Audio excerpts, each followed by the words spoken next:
Hey guys, tonight we slip back in time into a world where the nights are darker, the walls are colder, and comfort is a luxury most people can barely imagine. You're stepping into a medieval castle chamber now. The air smells faintly of smoke and damp stone, and as you shuffle across the floor, your breath fogs in front of your face. The walls around you are thick, but they leak cold the way a cracked phone screen leaks light. No insulation, no central heating, just you versus a draft that feels like it's auditioning for the role of Arctic wind. You probably won't survive this without a few tricks, but that's what makes the story worth telling.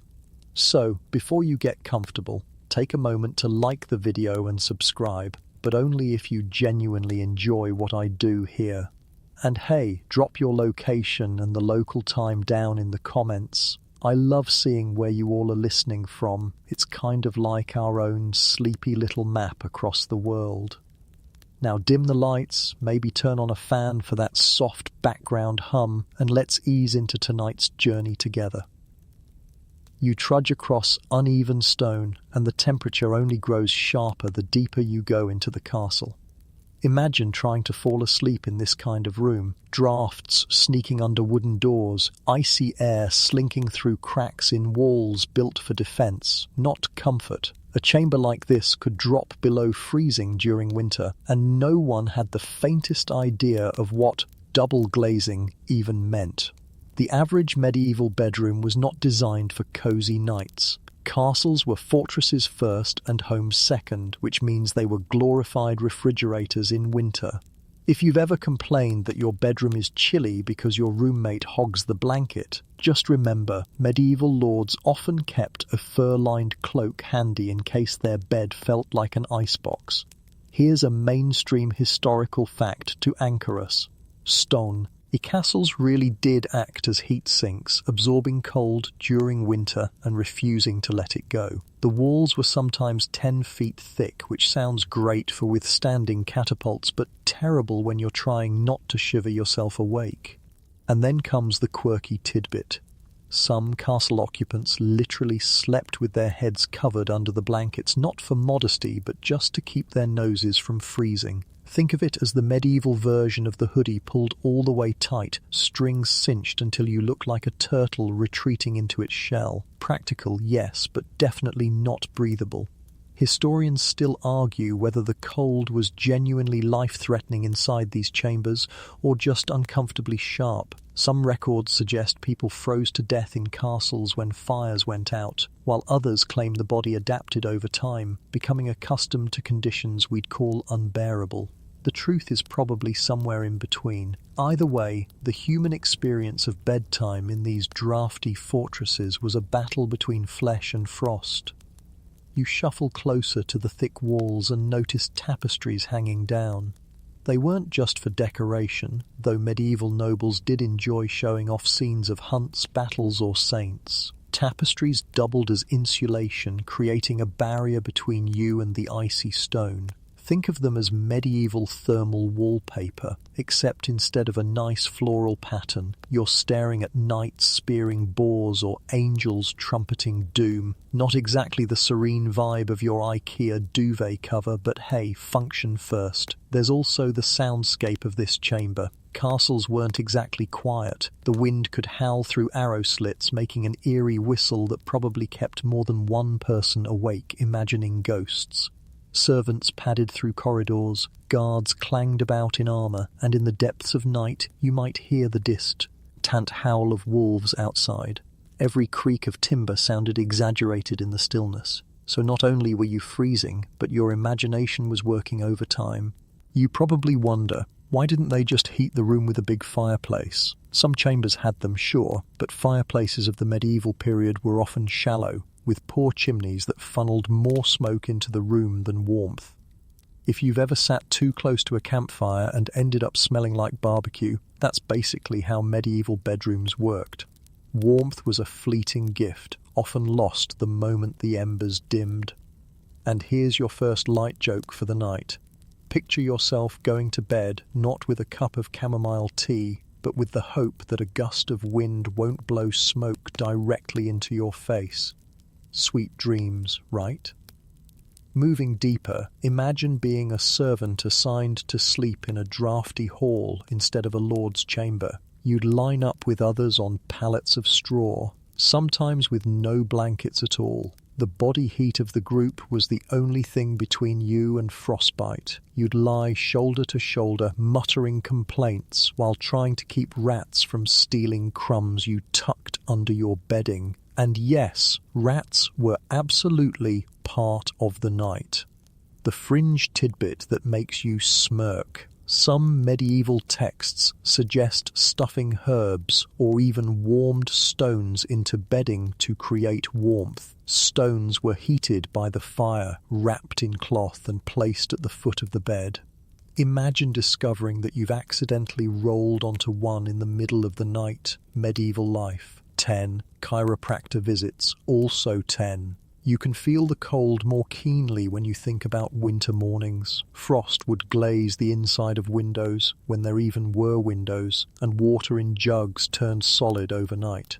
Imagine waking up trying to splash water on your face, only to find a medieval popsicle waiting in the basin. Forget iced coffee. You've just invented iced hygiene. As you curl deeper into your imaginary medieval bed, you notice how every crevice of the castle breathes. With cold, drafts creep under doors, cling to the floor, and swirl around the chamber like invisible tricksters. You're reminded of how even the wealthiest lord couldn't buy central heating. Comfort was relative, and survival meant layering, clustering, and enduring. Another joke, soft and sleepy this time. If Netflix existed back then, the most popular series would have been Fireplace, the endless season, just a loop of flames burning to remind you what warmth looked like. Now, the scholarly debate continues around how people perceived cold back then. Some argue medieval folks were simply tougher, acclimatized to temperatures that modern bodies would rebel against. Others suggest they suffered more than we realize, but didn't record complaints because discomfort was normal. Think about that. Misery so routine no one even bothers to write it down. Imagine your journal entry. Dear Diary, froze my toes off again. Average Tuesday. Still, there's a certain resilience here. The cold didn't just shape how people slept, it shaped culture. Architecture, clothing, daily rhythms, everything revolved around the fact that the night wasn't just dark, it was freezing. You tuck the blankets tighter around yourself now, feeling a phantom chill crawling along your skin. And just before sleep tugs at your eyes, a third light joke drifts in. No one in medieval castles ever had to argue about setting the thermostat. They all agreed it was permanently stuck on Arctic. Your body relaxes, but the castle walls stand unmoved. The night stretches long, the air refuses to soften, and you learn what every medieval sleeper knew. In this battle with cold stone, you're always a little bit outmatched. You settle deeper into the chamber now, pulling at the heavy coverings piled on top of you, and for the first time, you notice just how many layers it takes to keep the cold at bay. Medieval people didn't sleep under one thin blanket. They treated bedding like armor against the night. You're lying there as servants heave another woolen cover across your body, the weight pressing down like a sleepy bear hug. At first it feels comforting, but soon you realize it's also a workout. Congratulations, you've just invented the medieval weighted blanket. Except instead of being marketed for anxiety, it's for basic survival. The mainstream historical fact here is simple. Beds were layered with sheets of linen, followed by thick wool blankets, sometimes animal furs, and, in the wealthiest homes, quilts stitched from silk or velvet. Each layer trapped air, adding insulation and creating what we'd call microclimates. The result was warmth, but also immobility. If you wanted to roll over, you basically needed a squire to assist. Imagine texting your partner, "Help, I'm stuck under the duvet." Of course, you don't have a phone here. You're lucky if you have a dry corner of wool. The quirky tidbit. People sometimes stuffed spare clothing between bed layers to patch weak spots. Picture slipping a pair of trousers between two blankets, just so your knees don't turn into medieval popsicles. Resourceful? Definitely. Cozy? That depends on whether the trousers were freshly washed or smelled like you just mucked the stables. Historians still argue whether the bedding itself was shared communally among poorer families or strictly individualized. Some sources suggest families piled together under one enormous quilt, while others hint that individuals managed their own little bedding stacks. Either way, it wasn't a minimalist setup. Beds weren't sleek platforms like in a catalogue. They were little, umpy mountains of fabric, straw, and fur. As you wiggle beneath the covers, you realize the weight is oddly soothing. There's a rhythm to the night here, cold seeping in, warmth rising, blankets settling. You can almost hear the fibers creak as you move, the sound of wool rubbing against wool, and it's not silent either. Lice and fleas were practically tenants in these fabrics. That's your third medieval reality check of the night. Even while you're cocooned, you're never truly alone. Now imagine you're a guest in a noble's castle. You'd be escorted into a chamber where the bed is practically a stage piece. Massive wooden frame, carved posts, thick mattress, and a towering pile of blankets. The bed becomes the centerpiece of the room, a statement of wealth. Meanwhile, the bedding itself is carefully layered by servants. Sheets washed, rarely mind you, are tucked tight, while heavy woolens are brushed and shaken to dislodge. Well, whatever creatures had moved in. The comedy here practically writes itself. You could spend more time arranging your blankets than you do actually sleeping under them. And if you thought making your modern bed was a chore, try wrangling a fur cover the size of a horse blanket. But the layering wasn't just for warmth, it was for adaptability. Nights varied in severity, so people added or removed covers according to the season. In summer, you might strip down to one sheet. In winter, you piled everything available and then begged your neighbor for another scrap of wool. It's the same instinct you have when you reach for an extra throw blanket on the couch, except in this world, that throw blanket might be the difference between comfort and frostbite. Here's a fun fringe detail. Some households stuffed their quilts with feathers, especially goose down.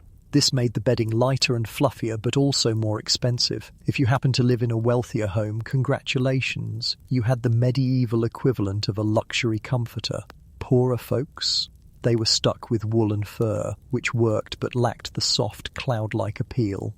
To put it simply, the down quilt was your medieval iPhone Pro, while the wool pile was the budget model. You shift a little, and it dawns on you that layers also served another purpose: privacy.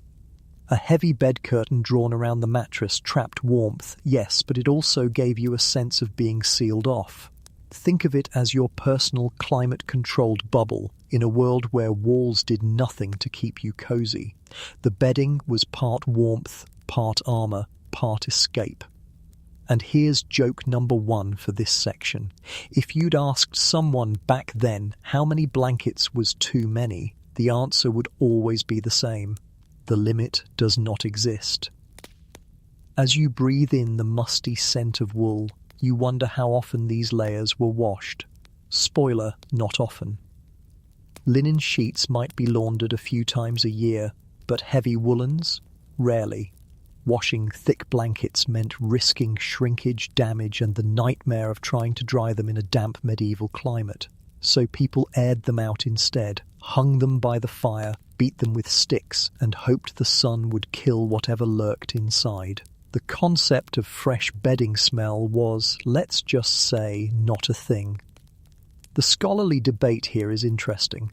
Did people mind the lack of cleanliness, or was it simply invisible to them? Some argue that medieval noses were desensitized to odors we'd consider unbearable. Others suggest that personal accounts prove they noticed, complained, and even devised ways to perfume their bedding with herbs or oils. Think about it. Are you blissfully ignorant, or are you fully aware that your bed smells like odor-damp sheep? Historians shrug, and so do you, because right now you're too tired to care. But the layering carried deeper meaning too. It represented hierarchy. Lords and ladies had multiple furs and down-filled covers, while peasants scraped together whatever scraps they could.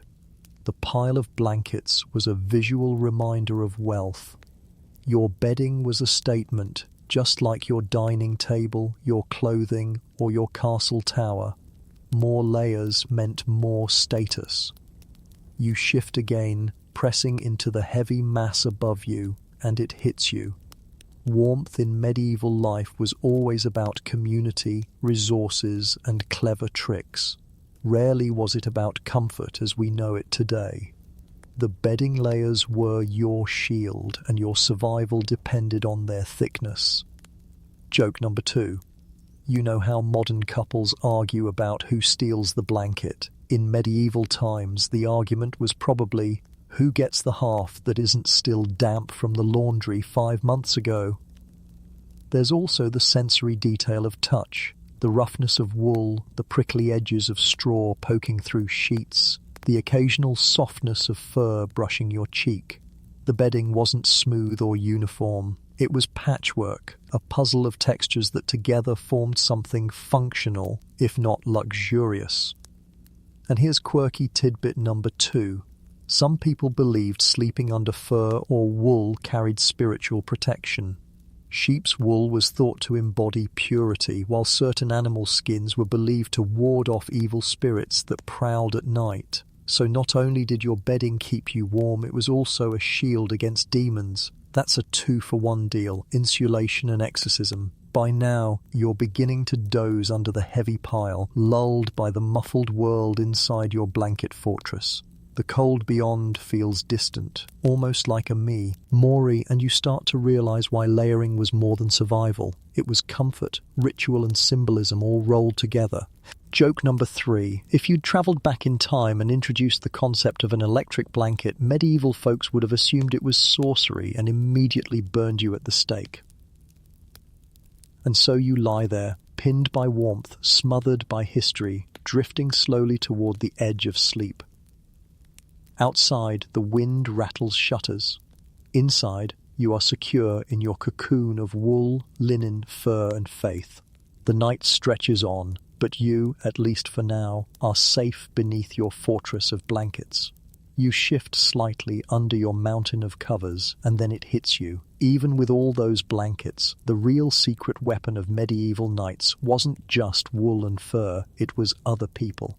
You realize that most folks back then didn't sleep alone. They piled into beds together, whether family, friends, servants, or travelers. It wasn't scandalous or strange. It was practical. You feel the press of shoulders against yours, the shared warmth of another body. You've become part of the oldest heating system in history, the human radiator network. Here's the mainstream historical fact. Bed sharing was the norm for centuries. From the poorest peasant huts to the loftiest noble chambers, sleeping alone was rare. Families crowded together under one pile of blankets, servants slept near their masters, and travellers bunked with strangers at inns. Even kings occasionally shared beds, not for intimacy, but because it was standard practice to conserve heat and space. And now the quirky tidbit. Travellers often wrote complaints about bed sharing, especially with strangers. Imagine rolling into a medieval inn after a long day on the road, expecting a soft spot to stretch out, and instead being told, "Sure, here's a bed. This farmer, his son, and a goat are already in it. Congratulations, you've invented the world's first awkward Airbnb." Historians still argue whether this communal style of sleeping was socially bonding or just plain uncomfortable. Some claim it created closeness and family unity. Others note the complaints about snoring, lice, and the occasional midnight elbow to the ribs. The truth, as usual, is somewhere in between. For warmth, there was no better solution. For comfort, well, let's just say medieval life had other priorities. As you shift, you imagine yourself squeezed between two relatives. On one side, your younger sibling hogs the blanket. On the other, your uncle snores like he's auditioning for a medieval brass band. The warmth is real, but so is the chaos. You're basically sleeping in a cuddle puddle, and personal space is a fantasy. Joke number 1 for this section. Medieval people didn't argue about the thermostat. They argued about who had the worst snore in the bed. Even in noble homes, shared sleeping happened. Servants often slept at the foot of their master's bed, both for warmth and protection. Lords weren't entirely secure, even in castles, and having people close at hand added a sense of safety. The lord might be surrounded by tapestries and furs, but at the end of the day his bed was still a miniature community.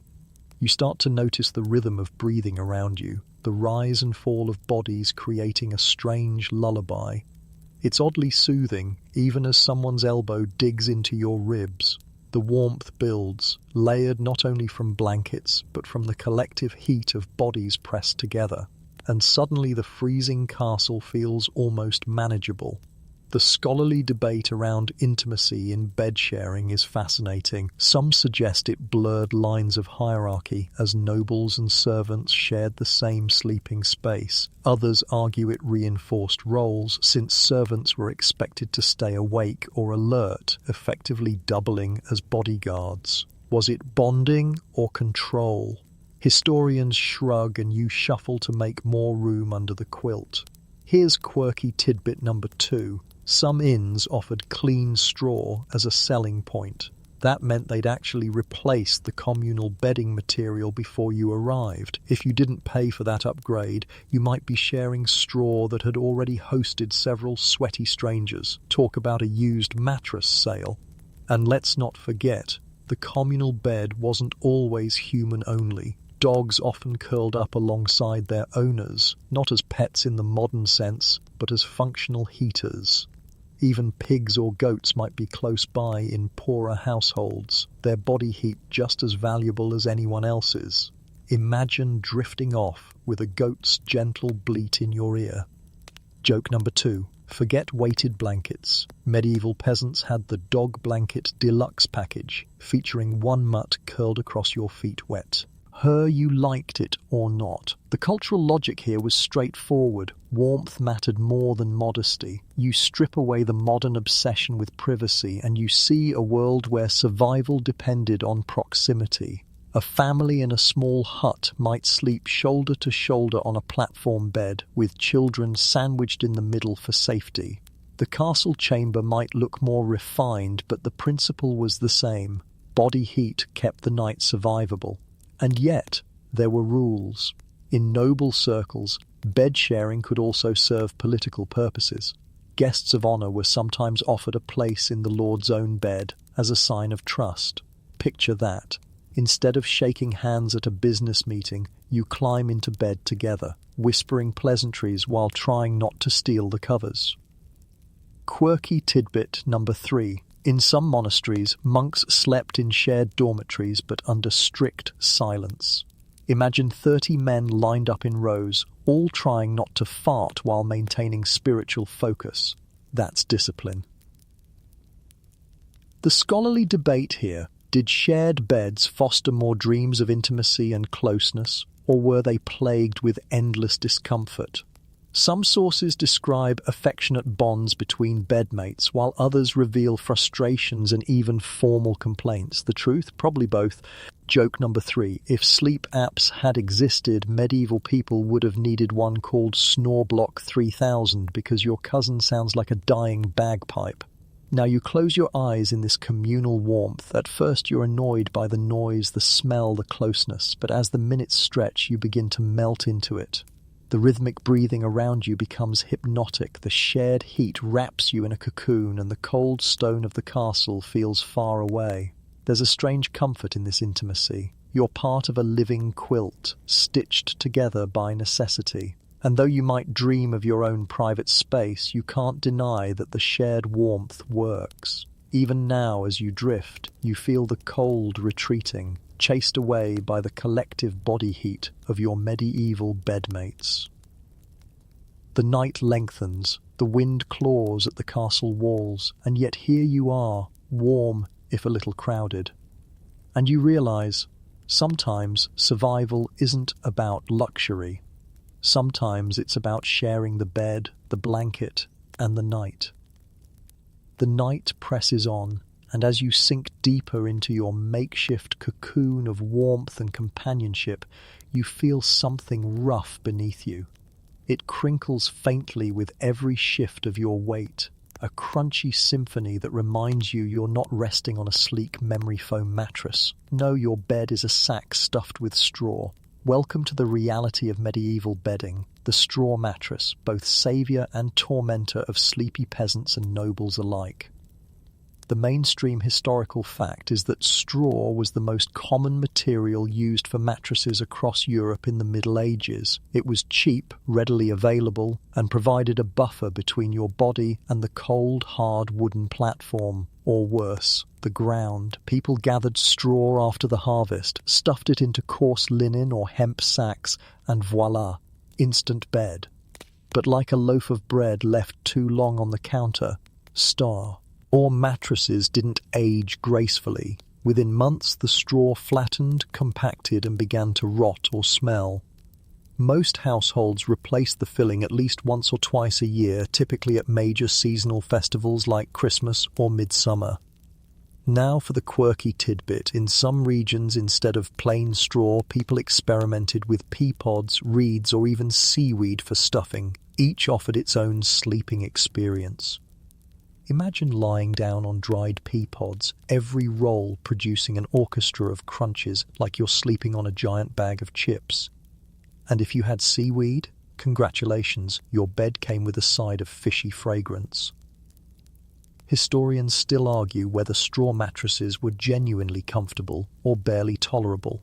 Some accounts describe them as soft, warm, and functional, while others complain about vermin and discomfort. The debate likely comes down to maintenance. If you replaced the straw regularly, it probably wasn't too bad. If you didn't, well, let's just say you'd be better off sleeping on your cloak.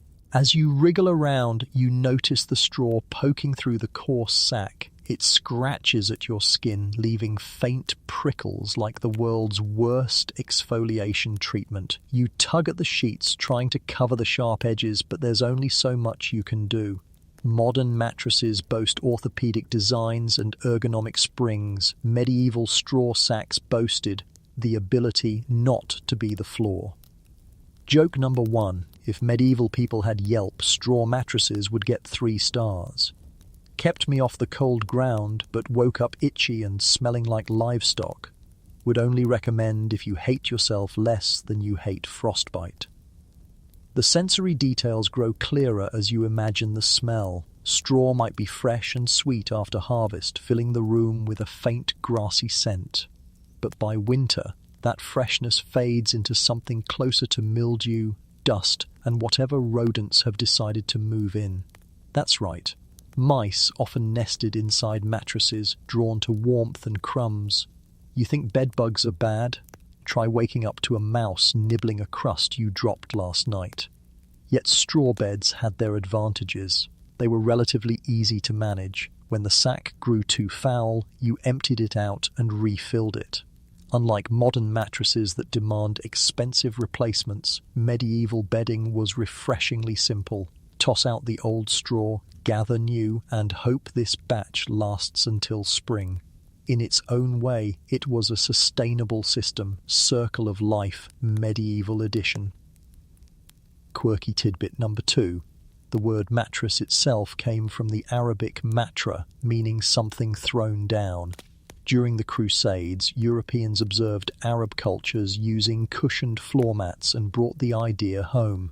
But while nobles embraced featherbeds modelled on that luxury, peasants stuck with straw. So yes, cultural exchange gave birth to your lumpy bed tonight. The scholarly debate stretches into class difference. Thus, were noble straw beds better than peasant ones? Some argue yes. Nobles had finer cloth sacks, larger frames, and more frequent replacement cycles. Others claim that straw is straw, no matter how you package it.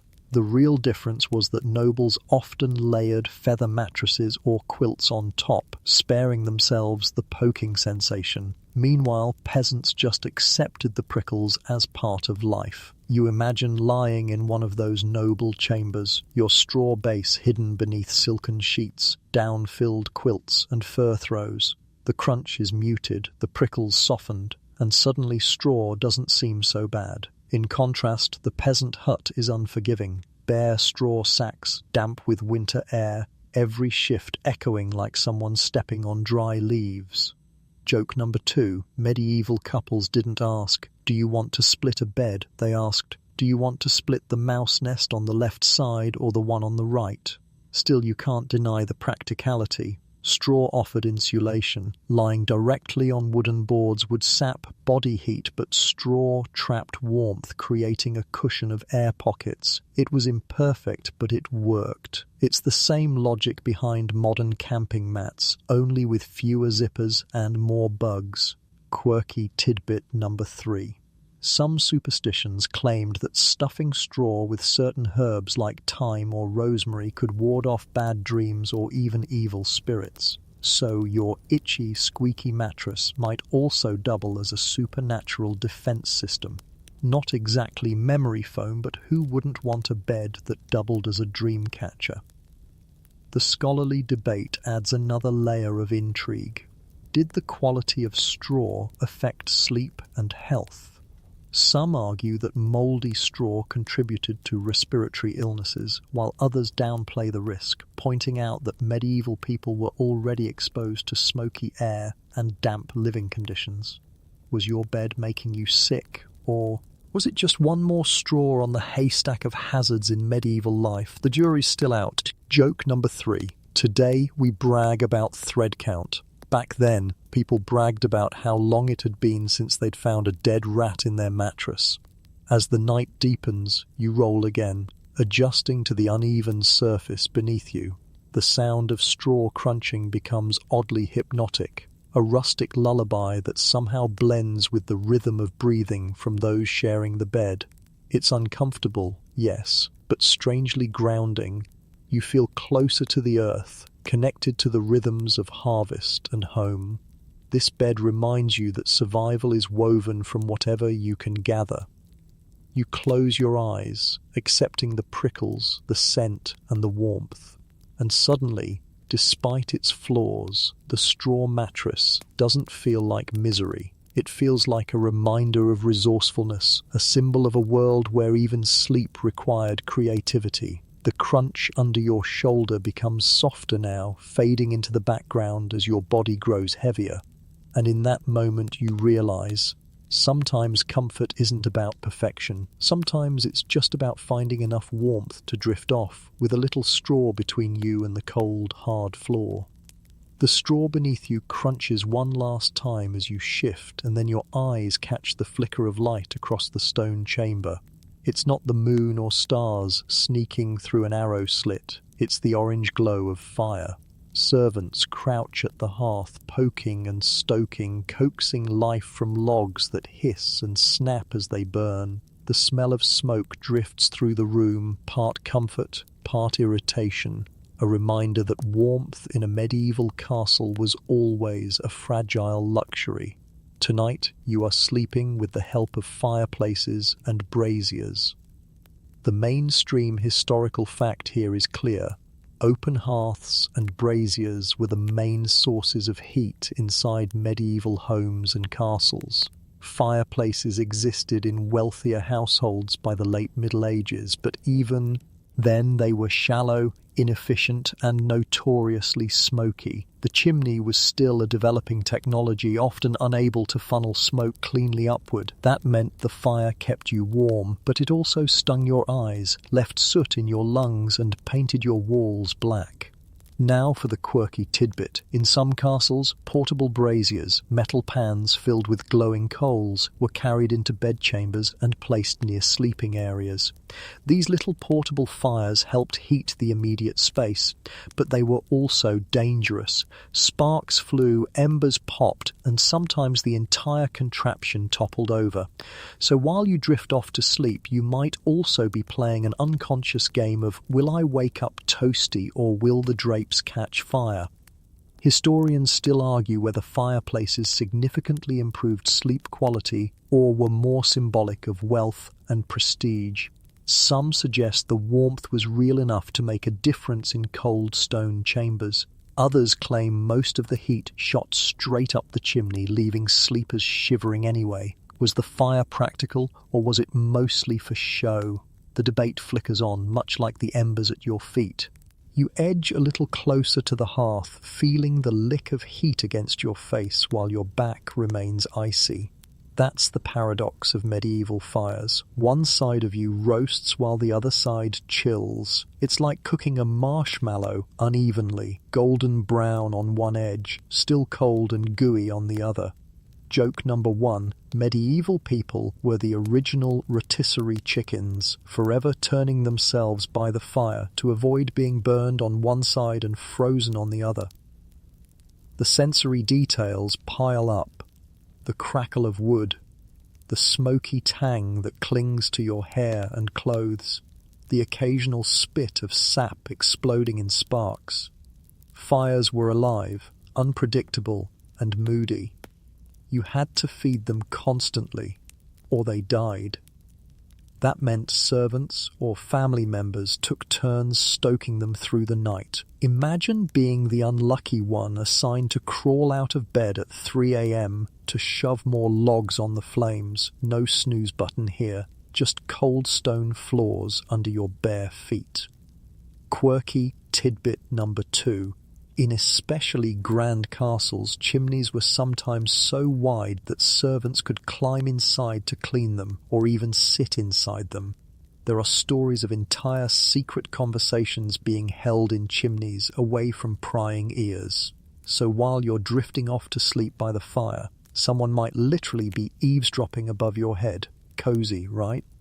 The scholarly debate stretches further into fuel supply. Wood was the primary fuel in most regions, but deforestation became a serious issue by the late Middle Ages. That forced people to burn peat, coal, or even dried animal dung instead. Each created its own bedroom ambience. Coal gave off toxic fumes, peat filled the air with a swampy musk, and dung, well, let's just say you never forgot that smell. Historians wonder, did people accept these odours as normal, or did they complain endlessly? Either way, your medieval ASMR was less rain on the water's roof and more crackling dung fire. Joke number 2. If Yankee Candle existed in the Middle Ages, the scents would have been freshly burned dung, smoky chimney surprise, and oops, the curtains are on fire. The flicker of fire also meant safety, or at least the illusion of it. A glowing hearth warded off the sense of danger lurking in the dark. Firelight kept spirits and demons at bay, or so people believed. In folktales, shadows cast by flames were sometimes interpreted as omens or messages. You, lying here now, watch the way the light dances on the wall, transforming cracks in the stone into faces that grin or grimace. It's eerie, but also strangely calming. Quirky tidbit number 3. In some households, children were told to whisper prayers to the fire before bed, asking it to guard their dreams. The flames weren't just physical warmth, they were guardians of the night. That's one way to make sure your kids remember to be grateful for the heating bill, even if the heating bill was literal kindling. The scholarly debate continues on how effective bedchambers were at retaining fire heat. Some argue that canopies, tapestries, and enclosed sleeping spaces made the most of the little warmth provided. Others suggest that unless you slept directly beside the hearth, you were still freezing. The fire was more psychological comfort than physical. You might feel safer, cozier, but your toes would still be numb. Joke number 3. Modern couples fight about leaving the light on. Medieval couples fought about leaving the fire on, and one side always won because nobody wanted to wake up in a castle-shaped bonfire. You inch closer to the brazier near your bed. The metal glows faintly red, radiating heat that spreads just enough to soften the chill. It's dangerous, yes, but also irresistibly comforting. Your eyelids droop as the fire pops gently, like a lullaby play, led by the crackling wood. You can almost convince yourself that the smoke isn't irritating, that the danger isn't real, that the warmth will last until morning. But you know the truth. The fire will fade. The embers will collapse into ash. Someone will have to rise and feed it again, or else the cold will reclaim the room. Fire, for all its drama and brilliance, was never dependable. It was work, constant and consuming, and in that it was the perfect symbol of medieval sleep. Never effortless, always earned. You pull the covers closer, curling toward the faint glow. Beyond the edge of the fire's reach, shadows deepen, and the castle resumes its icy vigil. For now, though, you are suspended between warmth and chill, between safety and danger, between wakefulness and sleep. The fire cracks, the smoke swirls, and you drift. The fire sputters low now, shrinking to a faint glow, but you are not entirely helpless against the creeping chill. You tug gently at thick curtains that surround the bed, closing yourself into a fabric cocoon. Welcome to the world of canopy beds, medieval edition, not a luxury invented for romance, but a practical weapon against drafts that slithered through castle chambers like invisible snakes. The mainstream historical fact: canopy beds with curtains became widespread in medieval Europe during the 13th and 14th centuries, especially among the wealthy. These weren't just stylish furniture pieces, they were climate-control systems. Thick cloth curtains drawn around the bed trapped rising body heat, blocked out light and muffled noise. In large communal rooms, they also gave a rare sense of privacy. A canopy wasn't about looking regal. It was about staying alive through a January night when frost clung to the inside of the walls. Now for the quirky tidbit. In some cases, the canopy bed's frame was built so large and heavy that it had to be assembled inside the chamber itself because it wouldn't fit through the door. That means once you owned a canopy bed, it became a permanent resident, basically medieval built-in furniture. Moving? Good luck explaining to the next tenant why a giant curtained box dominates the room. Historians still argue whether canopy beds were more about warmth or privacy. Some suggest they were primarily functional, sealing sleepers in a warm pocket. Others emphasize the social aspect. Curtains created a kind of room within a room, especially in households where servants or family members often came and went. Was it insulation or isolation? Scholars debate while you lie snug behind your fabric walls, grateful for both. You pull the curtains tighter and notice how the chamber's drafty air fades. Outside you hear wind rattling shutters, but in here the stillness grows. The fabric absorbs sound, cloaks you in darkness, and makes the world shrink to a safe, warm bubble. It's the medieval version of a sleep mask, noise-cancelling headphones and weighted blanket combined. Suddenly this feels less like a drafty castle and more like your own private nest. Joke number 1. Canopy beds were basically the first pop-up tents, except instead of camping, you were glamping in your own freezing bedroom. The sensory detail here is powerful. The air inside the canopy warms quickly from your breath, turning humid and cozy.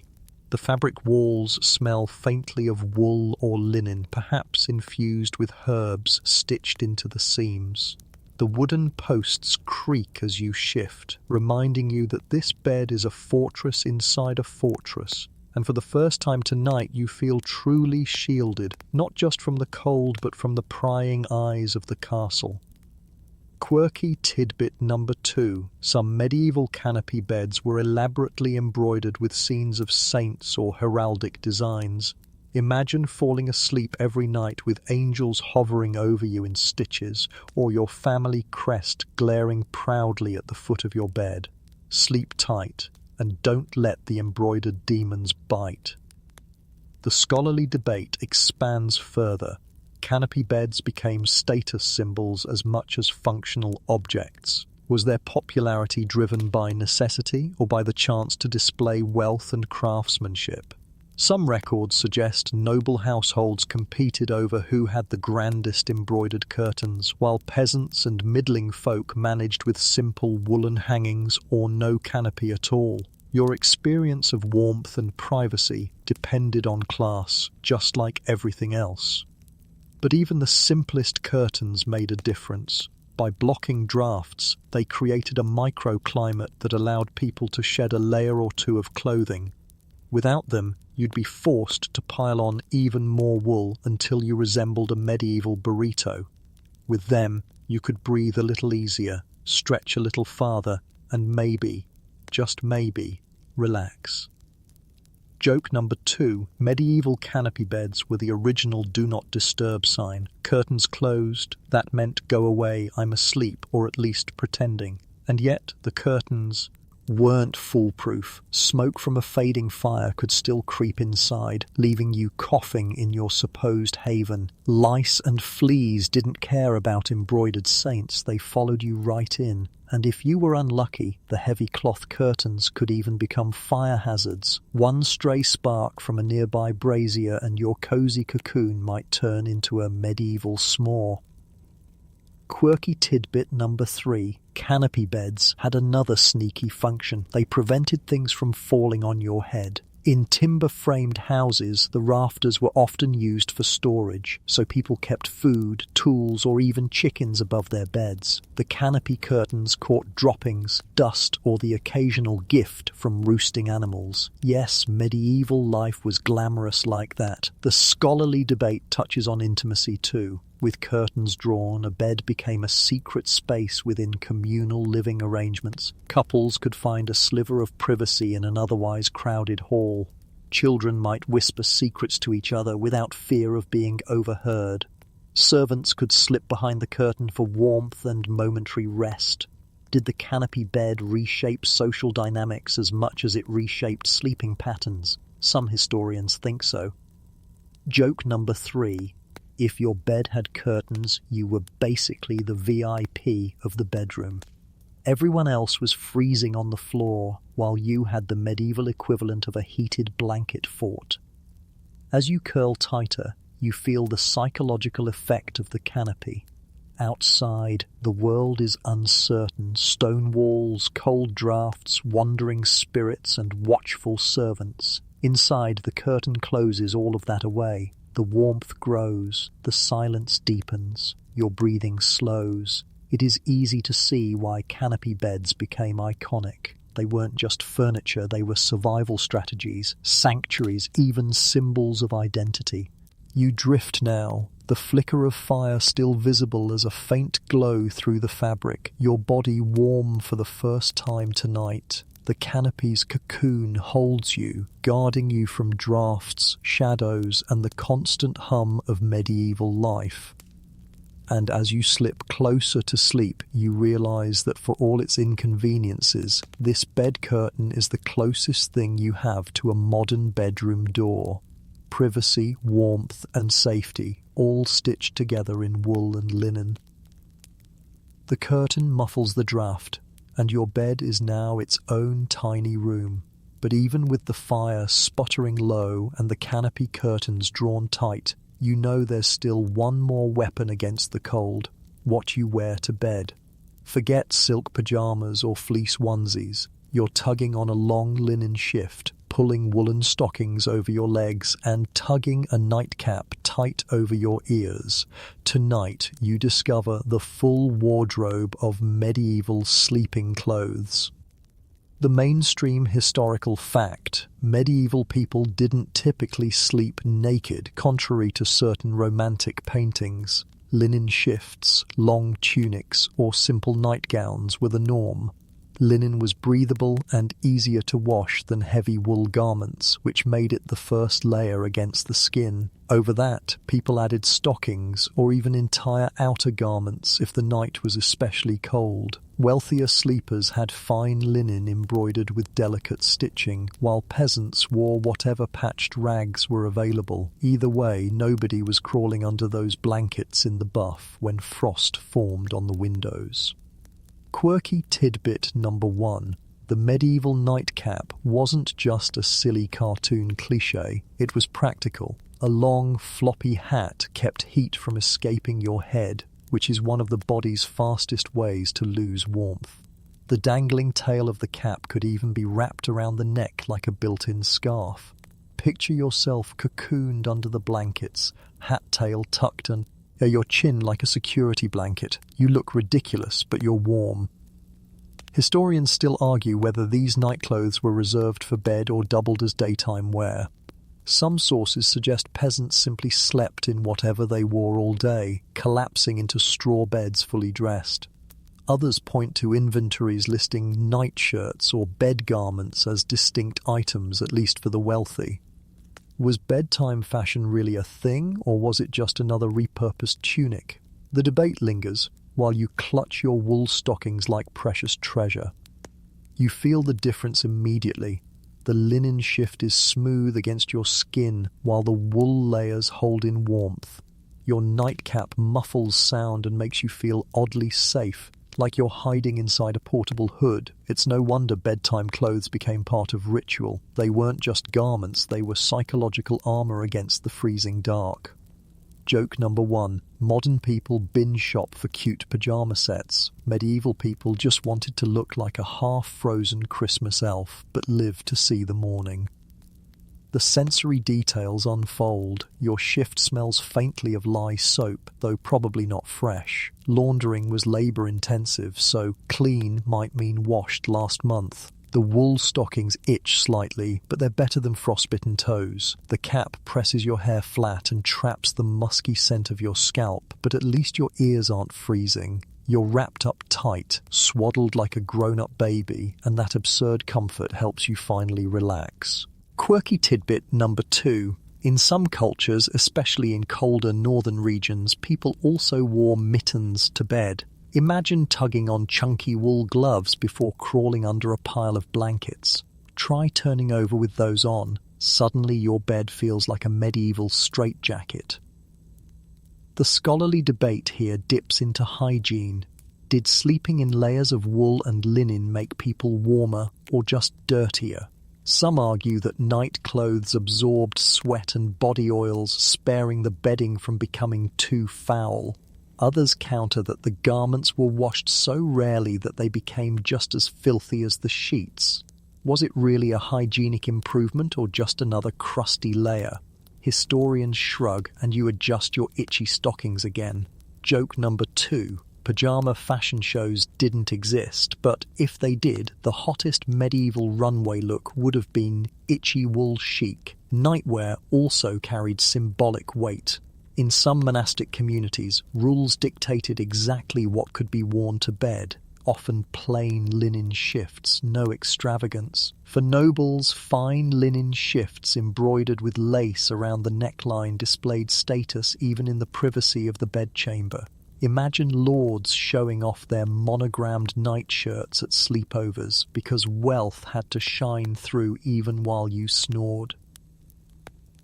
Quirky tidbit number 3. Some nightcaps were perfumed with herbs or oils stitched into the fabric to promote calm sleep.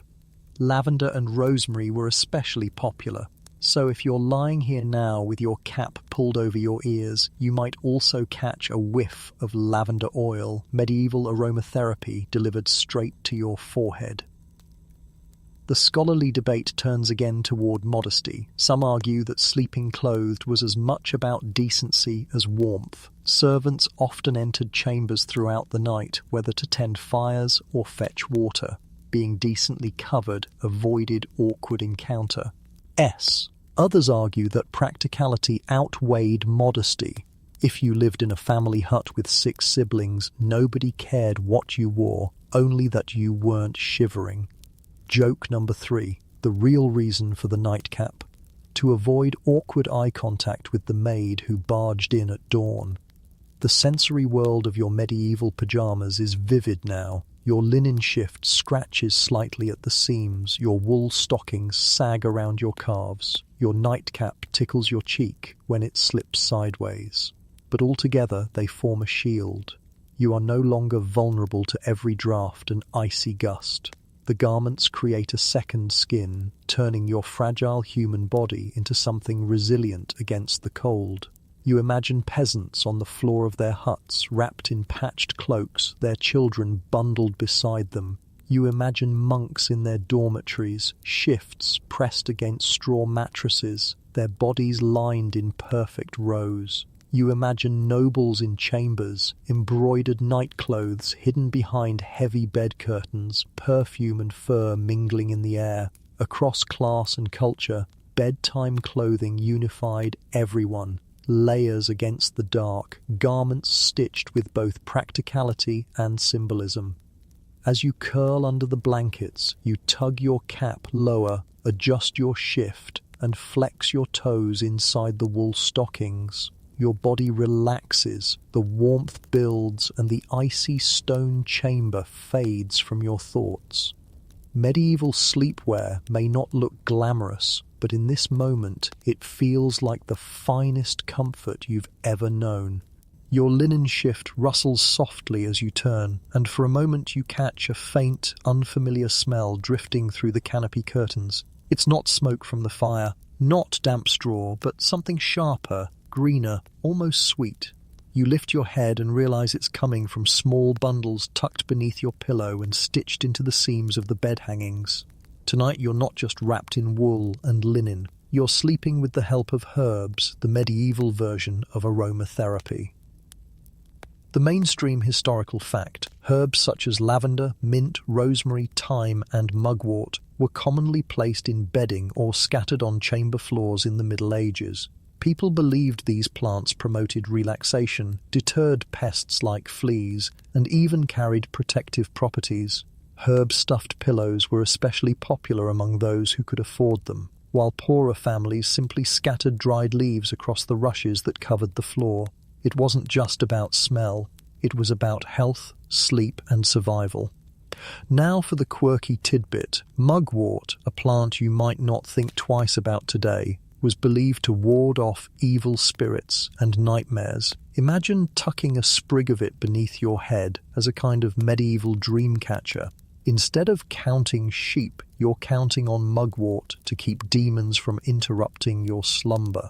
Talk about a natural sleep aid with built-in ghost insurance. Historians still argue whether these herbal remedies actually worked as pest deterrents or if they simply masked odors. Some claim the strong scents genuinely repelled lice and fleas, while others suggest they were more psychological comforts, a way of feeling in control in a world filled with discomfort. Was lavender really a flea fighter, or just a medieval placebo? The debate lingers in the air, much like the fragrance itself. You turn your head deeper into the pillow and breathe. The inn. The scent is earthy and calming, a faint whisper of fields and gardens. For a moment you forget the stone walls around you, and it's like lying outdoors on a summer day. The tension eases from your body, and you can see why people clung to this ritual.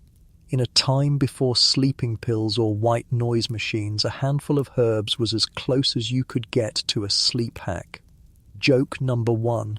Medieval people didn't need melatonin gummies. They had chew on a sprig of lavender and hope for the best. The sensory experience is striking. You imagine the feel of dried leaves crunching inside your pillow, a lumpy but oddly satisfying texture. Some herbs release stronger scents when crushed, so each time you shift, a puff of fragrance escapes. The air is filled with a mix of smoke, wool, and floral sweetness, a strange cocktail that defines the medieval bedroom. Quirky tidbit number 2. Certain herbs were also believed to influence dreams. For example, rosemary was thought to bring pleasant visions, while rue might provoke prophetic dreams. Imagine sliding into bed hoping not just for warmth but for a sneak preview of tomorrow's lottery numbers. Historians still argue whether dreams were shaped by the herbs or by the wishful thinking of sleepy minds, but the belief was widespread. The scholarly debate expands into the role of herbs in medicine versus superstition. Were people consciously experimenting with their soothing or insect-repelling properties, or did they rely entirely on folklore? Some argue that medieval herbalism reflected genuine empirical knowledge passed through generations. Others dismiss it as a mix of trial, error, and hopeful imagination. The truth likely lies somewhere in between. You shift your weight, pressing your cheek into the pillow. The fragrance lulls you, but there's also a practical effect. You notice fewer tickles on your skin. Maybe the herbs really do discourage fleas, or maybe you're just too drowsy to care. Either way, you thank the bundle of lavender for making your itchy straw bed feel almost luxurious. Joke number 2. Modern marketing would have loved medieval herbal remedies. Tired of demons in your dreams? Try our new mugwort pillow. Banish nightmares now with extra minty freshness. The ritual of placing herbs in bedding wasn't just functional, it was symbolic. It reminded people of the cycle of seasons, harvesting, drying, storing. It carried echoes of gardens tended during the day, brought into the intimacy of night. For many, it was also spiritual. Herbs were tied to saints, planets, and protective charms. A sprig of rosemary wasn't just a plant, it was a shield against misfortune. Quirky tidbit number 3. Some recipes for sleep potions included boiling herbs into a warm drink before bed. Ingredients might include chamomile, poppy, or valerian. Imagine sipping a medieval night tea, earthy and bitter, before crawling under the covers. Whether or not it worked, the ritual itself provided comfort. The scholarly debate circles back to continuity. Did these practices influence modern herbal remedies? Some argue that our lavender-scented candles and essential oils are direct descendants of medieval habits. Others suggest modern aromatherapy reinvented the wheel with new scientific backing. Either way, the thread connecting you and your medieval counterpart is undeniable. You're both just trying to relax with the help of a plant. Joke number 3. Somewhere out there, a medieval influencer was probably selling limited edition lavender sachets, only 3 chickens apiece.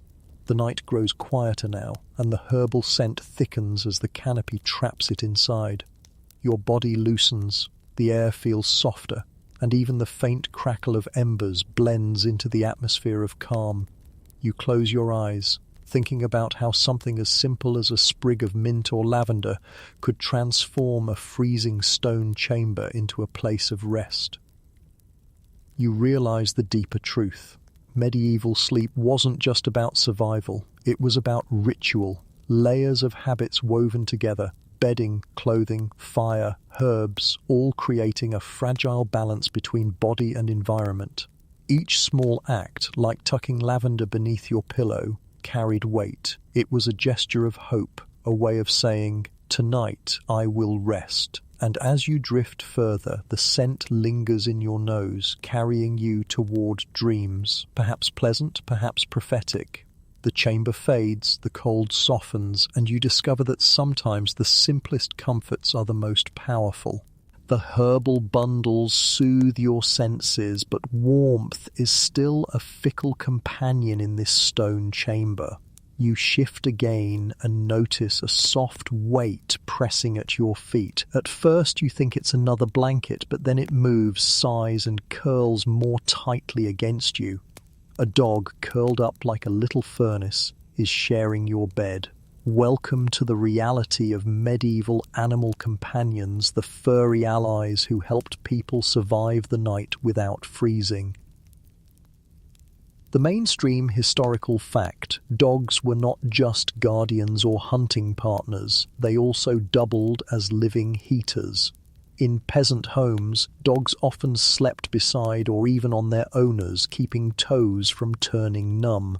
Cats sometimes joined, though less consistently. They were considered useful pest catchers, but not always trusted. In poorer households, livestock like goats, sheep, or even calves might be kept indoors during winter nights, their body heat raising the temperature of the room. Warmth was warmth, whether it came from wool or a woolly beast. Now for the quirky tidbit, the phrase three-dog night, meaning a night so cold you'd need 3 dogs in bed to stay warm, has roots in these kinds of practices, though it became more widely known in later eras. Imagine tallying your night's comfort not by blankets but by dogs. Only one tonight, so don't expect much sleep. Historians still argue whether animals in the bed were seen as affectionate companions or simply pragmatic heaters. Some records suggest noble ladies treasured lap dogs for warmth and comfort, while peasants cared less for sentiment and more for the heat. Was medieval bed sharing with animals born of love or necessity? Probably both, depending on who you were. The dog at your feet sighs again, its breath fogging in the cold air. Its body radiates heat through the layers of linen and wool, warming your icy toes. It smells faintly of hay and smoke, but in the context of the chamber, already a mixture of straw, herbs, and soot, you hardly notice. The warmth is what matters.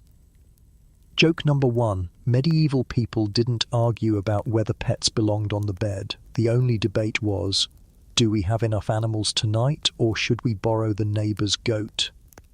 The sensory experience is vivid. You feel the gentle rise and fall of the animal's breathing, the solid weight against your feet, the soft press of fur. It's comforting, grounding, a reminder that you're not alone in the frozen dark.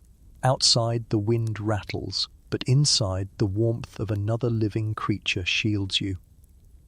Quirky tidbit number 2. In monasteries and certain strict households, animals weren't allowed in the bedchamber, but loopholes existed. Some monks reportedly kept cats or small dogs hidden under blankets, pretending they were warming stones. Imagine getting caught smuggling a terrier into your straw mattress like a contraband hot water bottle. The scholarly debate goes even further. Did animals indoors contribute to more disease, or did the benefits outweigh the risks?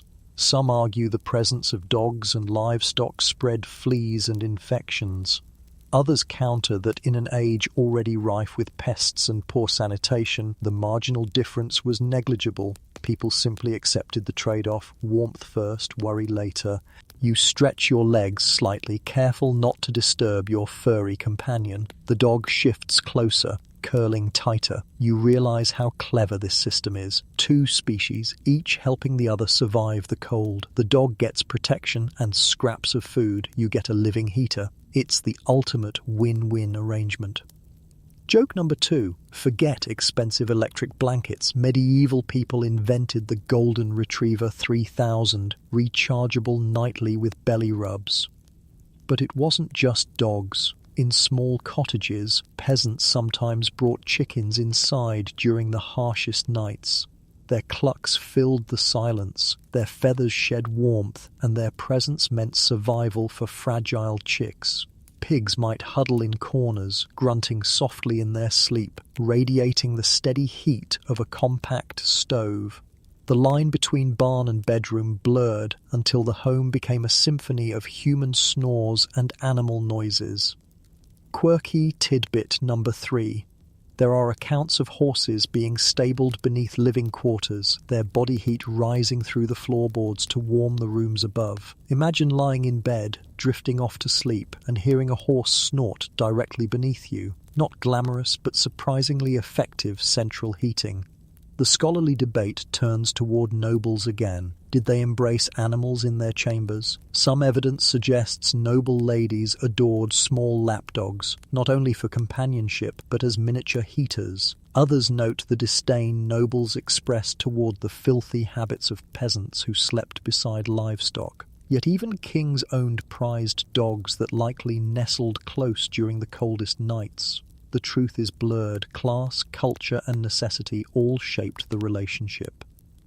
Joke number 3. You can picture a medieval peasant bragging, "Oh, you only had one goat in bed last night? That's cute. I had 2 sheep and a pig. Toasty." The sensory detail sharpens as you sink into the scene. The dog's warmth spreads through your legs. The air is filled with a faint musk of animals, herbs, and smoke. Your ears catch the layered sounds, the crackle of dying embers, the shuffle of bedmates, the steady breathing of beasts sharing your space. It's chaotic, but it's also a cocoon of life, each creature part of the survival system. And in that cocoon, the boundaries blur. Human and animal coexist in intimate proximity, united by the simple need to endure the night. There is no judgment, no sense of luxury, just practical comfort. You reach down, scratch behind the dog's ear, and feel it sigh contentedly, as if reminding you that companionship itself is a form of warmth. As your eyes grow heavier, you think of the families in peasant huts pressed shoulder to shoulder with children, parents, dogs, and livestock. You think of nobles drawing curtains tight around feather beds, lapdogs nestled at their feet. Across class divides, across geography, animals became part of the sleeping ritual, their heat as vital as blankets or fires. The dog shifts once more, stretching its paws, then settles again into a small, warm ball. You smile faintly, realizing this might be the coziest you've felt yet in this long medieval night. And as sleep begins to take you, the truth is clear. Sometimes the best heater doesn't burn or spark or smoke. Sometimes it just curls up at your feet and dreams beside you.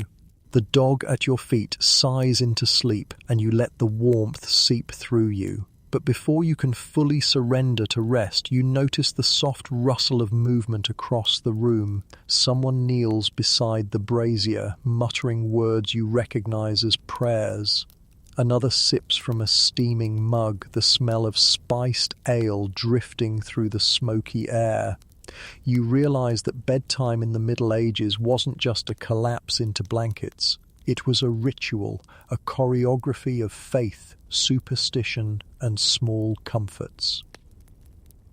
The mainstream historical fact, prayer before sleep, was nearly universal in medieval Europe. Christianity shaped daily rhythms, and bedtime was no exception. People recited the Pater Noster, the Lord's Prayer, whispered psalms, or traced the sign of the cross on their chests before lying down. In monasteries, entire communities prayed Compline, the final service of the day, chanting hymns before retreating to bed. For nobles and peasants alike, sleep was framed as a vulnerable time. Your soul was thought to drift closer to the spirit world. So invoking divine protection was as essential as piling on blankets. Now, for the quirky tidbit, some people hung talismans or charms by their beds to guard against nightmares. These could be small crosses, relics of saints, or even odd little objects like iron keys or shoes. The belief was that evil spirits prowled in the dark, slipping into your dreams. You didn't just close your eyes, you armed yourself with prayer and protective tokens. Imagine clutching your nightcap with one hand and a saint's tooth with the other, whispering, "All right, demons, not tonight." Historians still argue whether these nightly rituals were primarily spiritual acts or simply habits that eased anxiety. Was the prayer a true plea to God, or was it more like the medieval version of a weighted blanket, a ritual that soothed nerves and signaled safety? Either way, it mattered. To fall asleep without such gestures was to leave yourself exposed to cold, to nightmares, to death itself. The sensory atmosphere of this ritual unfolds clearly. The room is dim, the fire casting its last flickers of light, and the smell of herbs mixing with smoke and wool. You sip the warmed ale that a servant offers. It's thick, slightly sour, but spiced with cinnamon or nutmeg if the household is wealthy enough. The warmth spreads through your chest, relaxing your shoulders. Alcohol dulled the edge of hunger and cold, and for many, it was part of bedtime. Joke number 1. Forget chamomile tea. Medieval people basically said, "Here, have a mug of hot beer, and may God protect your soul from demons." Beyond prayer and ale, some people rubbed their bodies with ointments before bed. These could be herbal mixtures intended to ease aches, or more superstitious concoctions thought to ward off spirits. Others relied on bedtime readings. Servants or family members might read aloud from religious texts, or recite folk tales by firelight. You picture yourself now, head heavy on straw, as a weary voice drones through a psalm. The cadence is hypnotic, the rhythm slow, and your eyelids droop with every verse. Quirky tidbit number 2. One recorded bedtime ritual involved nibbling on bread sprinkled with salt before lying down. Salt was thought to repel evil spirits, and bread represented sustenance. So yes, a midnight snack wasn't just indulgence, it was spiritual armor. Who knew the medieval nightstand drawer came stocked with holy carbs? The scholarly debate stretches into how much of these rituals were genuine faith versus cultural habit. Some argue prayer was heartfelt, shaping the entire experience of medieval life. Others suggest it became so routine that it was performed mechanically, like brushing teeth today. Was the bedtime psalm spoken with trembling devotion or mumbled sleepily with one eye already closed? The truth likely varied from person to person, night to night. The sensory weight of these customs deepens. Imagine clutching a wooden rosary in your hand, the beads warmed by your palm as you drift into slumber, or picture yourself kissing the relic at your bedside before pulling the curtain shut. Faith was not abstract. It was physical, woven into the objects and actions that surrounded you. Joke number 2. Modern sleep apps promise to calm your racing thoughts. Medieval apps were basically pray harder, drink ale, and hang an iron key above your head. Yet not all rituals were solemn, some had a playful side. Children, for example, were told rhymes or lullabies before bed, many of them mixing superstition with comfort. Sleep well, or the bogeyman will nip your toes. Equal parts bedtime story and mild threat. Parents used fear and humor in equal measure, keeping kids still under the covers. You can almost hear the giggles fading into drowsy silence, tiny bodies curled beneath wool blankets. Quirky tidbit number 3. Talismans weren't always religious. Some people tucked knives under their pillows, believing iron repelled witches and spirits. Nothing says sweet dreams quite like dozing off on top of a blade. The scholarly debate also touches on class differences in these rituals. Did nobles perform more elaborate nighttime prayers, complete with chaplins and relics, while peasants stuck to quick muttered phrases? Or did everyone share the same core rituals, regardless of wealth? Some evidence suggests even peasants, with no access to relics or ornate books, still treated bedtime as a spiritual threshold. Poverty didn't cancel fear of demons or the hope for divine protection. Joke number 3. You think your nighttime routine is extra. Imagine explaining to a friend, "Well, first I pray, then I drink hot ale, then I eat salted bread, then I tuck a knife under my pillow just in case Satan stops by." The rhythm of the rituals is soothing in its own way. Prayer, food, drink, charms, they layer together like the blankets on your bed, forming a psychological shield against the harshness of the night. The cold is still there, the drafts still whisper, but the rituals create a buffer, a sense that you are protected, watched over, maybe even loved. As you lie back now, belly warm with ale, rosary in hand, lavender brushing your cheek, you sense how fragile sleep always was in this world. Every night was uncertain, every breath vulnerable. But ritual gave shape to the uncertainty. It told you, yes, the night is long, the cold is sharp, the world is dangerous, but you've done what you can. You've prayed, prepared, and layered yourself in both wool and hope. Your eyes close at last. The fire collapses into glowing ash. The dog curls tighter at your feet. The rosary slips from your hand, beads scattering across the straw mattress, and with a final breath scented faintly of herbs and ale, you surrender to sleep, guarded for now by the invisible shields of prayer, superstition, and ritual. The rosary slips from your fingers, but your ears remain awake for just a little longer. In the muffled stillness of the curtained bed, you notice it, the faint rhythm of boots against stone, the dull thud of a staff striking the floor, the soft creak of hinges somewhere far down the corridor. These are not the sounds of intruders, but the nightly music of watchmen making their rounds, while you curl deeper into your blankets. Others pace through the cold hours, ensuring the castle survives until dawn. The mainstream historical fact, castles and even towns employed watchmen to patrol during the night. Their duties included keeping fires burning safely, ensuring doors and gates were secured, and sounding alarms if enemies or thieves or even fires threatened the sleeping community. In many medieval towns, the night watch was a formal institution with rotating shifts and specific duties. In castles, servants and guards took turns staying awake while the lord and his household slept. It was not optional. The security of hundreds of people depended on it.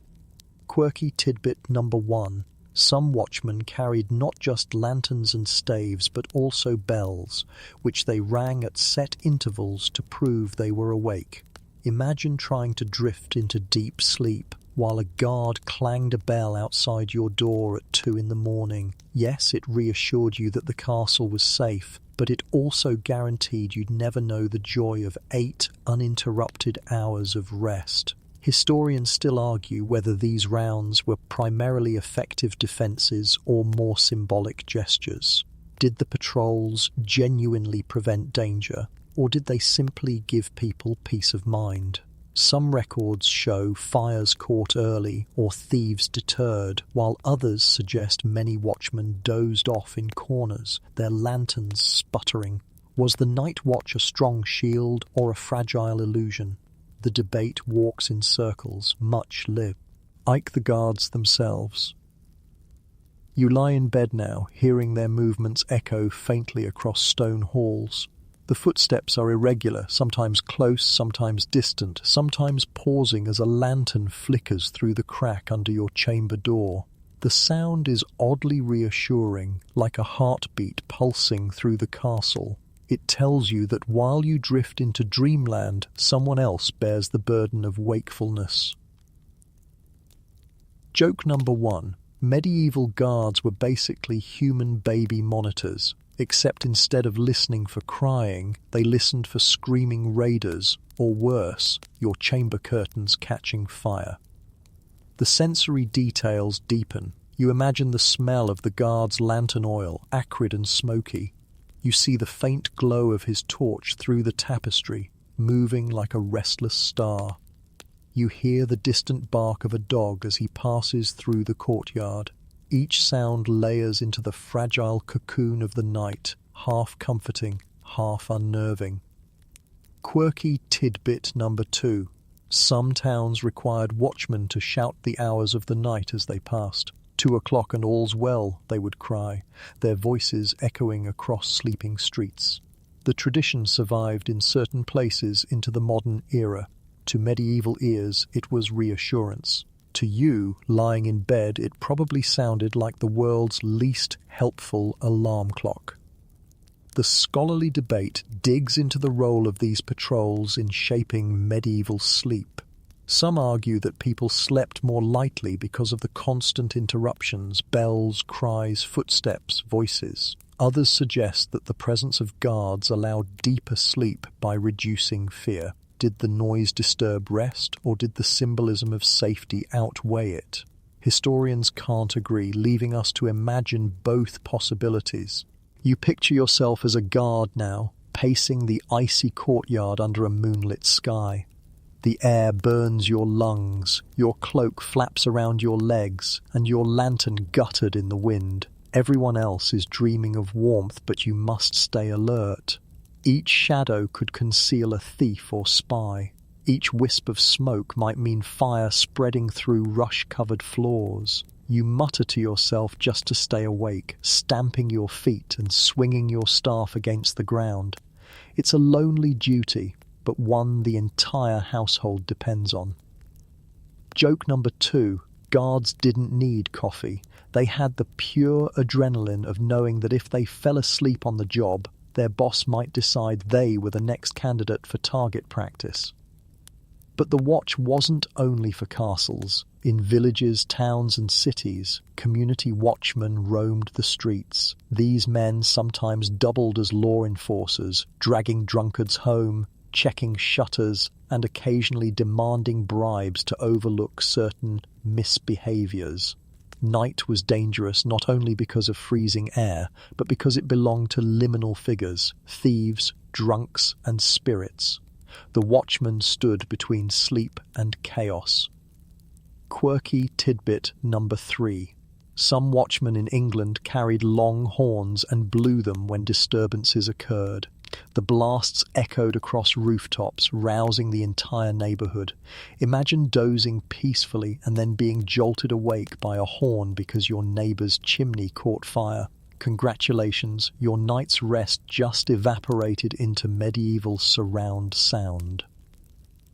The scholarly debate questions the efficiency of urban night watches. Did they genuinely protect citizens, or were they largely ceremonial, a display of authority with little practical effect? Critics from the era complained that watchmen were often drunk or inattentive. Supporters insisted their presence alone deterred crime. Much like modern debates over icing, the truth was muddled, shaped by politics, perception, and the ever-present fear of the dark. Joke number 3. If a medieval watchman today advertised his services, it would read, "Professional lantern carrier will walk loudly outside your door all night, guarantees you'll feel safer but sleep worse." You return now to your canopy bed, pulling the curtains tighter, listening as footsteps fade down the hall. The sound isn't constant, it comes in waves, sometimes vanishing for long stretches, sometimes startling you when a staff taps close by. You realize that medieval nights were never fully silent. Even in your cocoon, you were stitched into a living network of noise, guards, animals, wind, and whispers. And yet, that noise carried meaning. It reminded you that you were part of a household, a community, a fragile system of mutual survival. The watchman carried torches not only for light but for reassurance, a flicker of human presence against the vast dark. As you close your eyes again, you think of the guards stamping their feet in the courtyard, their breath visible in the cold. You imagine their lanterns bobbing like fireflies through the corridors, their weary mutters carried by the wind. You feel grateful for them, even as you know their footsteps might pull you half awake again before dawn. The medieval night was never silent, never secure, but thanks to the watchman pacing endlessly through the darkness, you could at least pretend it was. The guard's lantern fades down the hallway, and for a moment the castle chamber feels utterly still. Wrapped in your cocoon of blankets and herbs, with the dog still curled at your feet, your mind begins to slip into that in-between space, half waking, half dreaming. And in the Middle Ages, that moment carried weight far beyond simple imagination. To dream was to enter a realm filled with messages, omens, and warnings. As you close your eyes tonight, you are stepping into a space medieval people believed was as real and consequential as the waking world. The mainstream historical fact: medieval Europeans considered dreams to be deeply significant. Influenced by Christian theology, classical philosophy, and folk tradition, dreams were thought to come from God, angels, demons, or sometimes even from the body's humours. People turned to texts like the Dream Book of Daniel or Somniale Danielis, which offered guides to interpreting common dream images. Dreaming of water might signal change. Dreaming of fire could foreshadow danger. Dreams weren't idle nonsense, they were maps of the soul. Now for the quirky tidbit. Some nobles and even kings kept official dream interpreters. These advisors would listen to a lord's dreams over breakfast and then spin predictions about battles, politics, or marriages. Imagine waking up after a bizarre dream about chasing geese through a marsh and having an advisor solemnly declare, "Ah, sire, this clearly means you'll win the upcoming siege." Talk about pressure on your subconscious. Historians still argue whether ordinary people believed as strongly in divine dream messages as the elites did. Some suggest peasants relied more on local folklore. Dreaming of a cow might simply mean a good calving season ahead. Others claim even the humblest families whispered about dreams at dawn, wondering if God had sent them a sign. The debate leaves us with the spectrum, from grand theological interpretations to simple "what does it mean if I dreamed of losing a shoe?" Conversations at the breakfast table. You shift in bed now, drifting deeper into your own imaginary medieval dream. Shapes form in the dark, strange animals, glowing figures, shadowy corridors. Each image feels laden with meaning, as though every flicker carries a message. And lying here, you realize why medieval people took it so seriously. When life was so fragile, when survival depended on the whims of weather and war, any clue, even from dreams, felt worth seizing. Joke number 1. Therapy in the Middle Ages was basically your friend at breakfast saying, "You dreamed about bread? Congratulations. You're either hungry or about to inherit a kingdom." The sensory quality of dreams mattered too. Medieval writers described the texture, color, and intensity of their visions. Some claimed dreams were more vivid after eating certain foods, spicy dishes or heavy meats.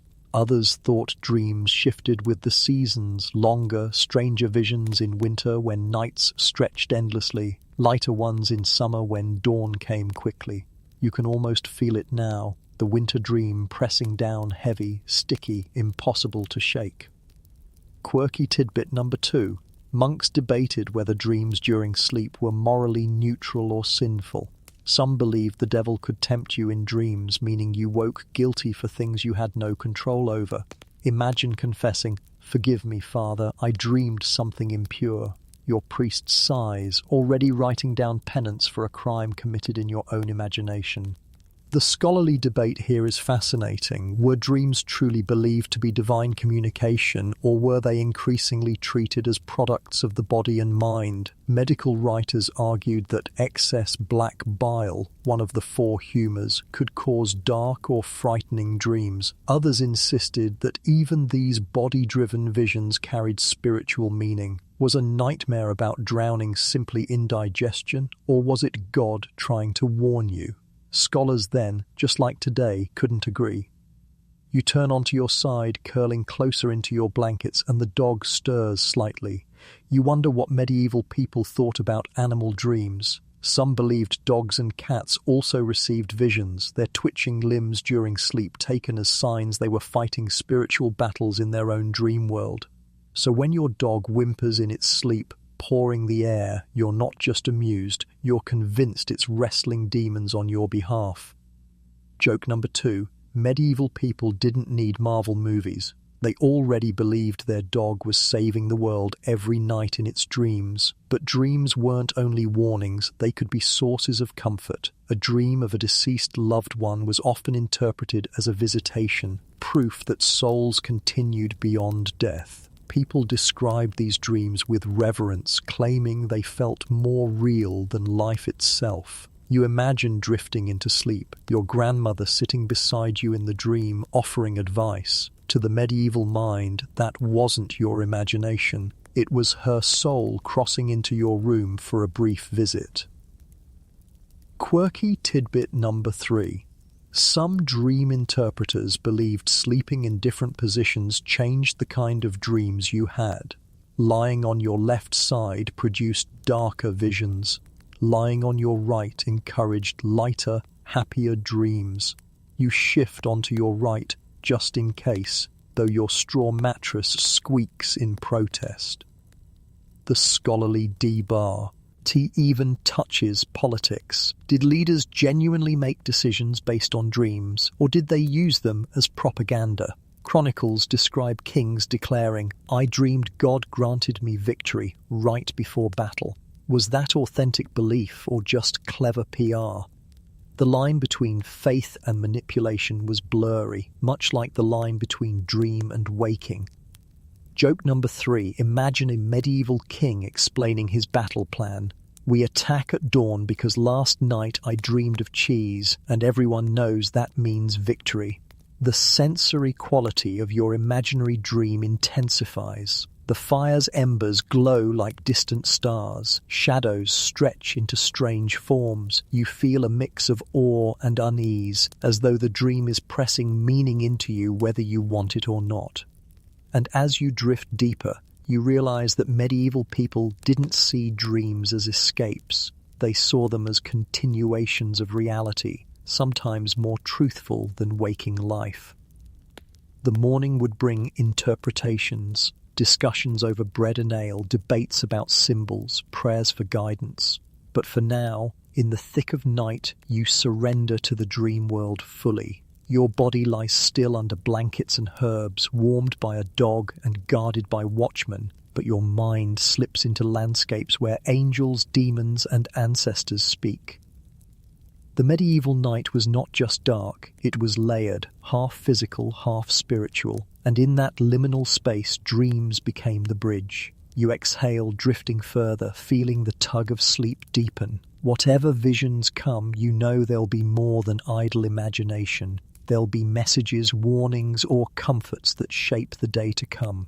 You stir in the darkness, not because of a nightmare, but because this is what your body expects to do. You rub your eyes and realize you've just finished your first sleep. In the Middle Ages, nights weren't one long, unbroken stretch of unconsciousness. Instead, people often slept in 2 distinct phases, the first sleep and the second sleep. You're lying here in the space between, a liminal period that could last an hour or 2, filled with activities that ranged from prayer to conversation to, let's be honest, sneaking a snack. The mainstream historical fact, segmented sleep, also called biphasic sleep, was common in pre-industrial societies. Records from the Middle Ages describe people waking naturally after a few hours, engaging in quiet activities, and then returning to bed for a second round of rest. This pattern wasn't considered odd, it was the norm. Sleep manuals didn't exist, people simply followed their bodies, and their bodies followed the rhythms of long, dark nights. Quirky tidbit number 1. Some doctors of the time even recommended the interval between sleeps as the best time for intimacy. Apparently nothing says romance like, "Darling, it's midnight, the fire's out, the dog's snoring at our feet, and I've just woken from my first sleep, shall we?" Medieval seduction was practical. Historians still argue why biphasic sleep faded. Some suggest artificial lighting shortened nights, collapsing 2 sleep cycles into one. Others point to industrial work schedules demanding continuous rest. Was segmented sleep a natural biological rhythm or simply an adaptation to longer medieval nights? The scholarly debate continues while you sit in your curtained bed, rubbing your eyes and wondering how to use this midnight intermission. You peer into the chamber. A faint glow still lingers from the brazier, but it's mostly smoke now. Somewhere in the hall, adds, guards' boots scrape the stone. The room is hushed, but not silent. The breaths of those around you, the faint shuffling of animals, the occasional pop of cooling wood. You realize you're not alone in this wakeful pause. All across the castle, others are awake too, stretching, praying, murmuring softly. The medieval night was communal even in its restlessness. Joke number 1. Modern people wake up at 3 a.m. and panic about insomnia. Medieval people woke up at 3 a.m. and thought, perfect, now's the time to knit socks and gossip. The sensory details make this pause vivid. You shift in the straw mattress, hearing the crunch beneath you. You sip from a small cup of ale left by the bedside, lukewarm but still comforting. Someone nearby mutters a prayer. Another yawns loudly. The air is damp, carrying the smell of smoke and herbs. It's neither fully restful nor fully wakeful. It's an interlude, a liminal bridge across the night. Quirky tidbit number 2. Some people used this interval for household chores. Records describe women rising to tend the fire, prepare dough, or check on livestock. Imagine stepping outside at midnight to milk a cow under the stars, then climbing back into bed afterward. Sorry, couldn't sleep, so I just did the night's dairy. The scholarly debate examines whether this segmented pattern actually benefited people. Some scientists today argue it allowed deeper rest and natural circadian alignment. Others say it was simply a way to cope with long, unlit nights.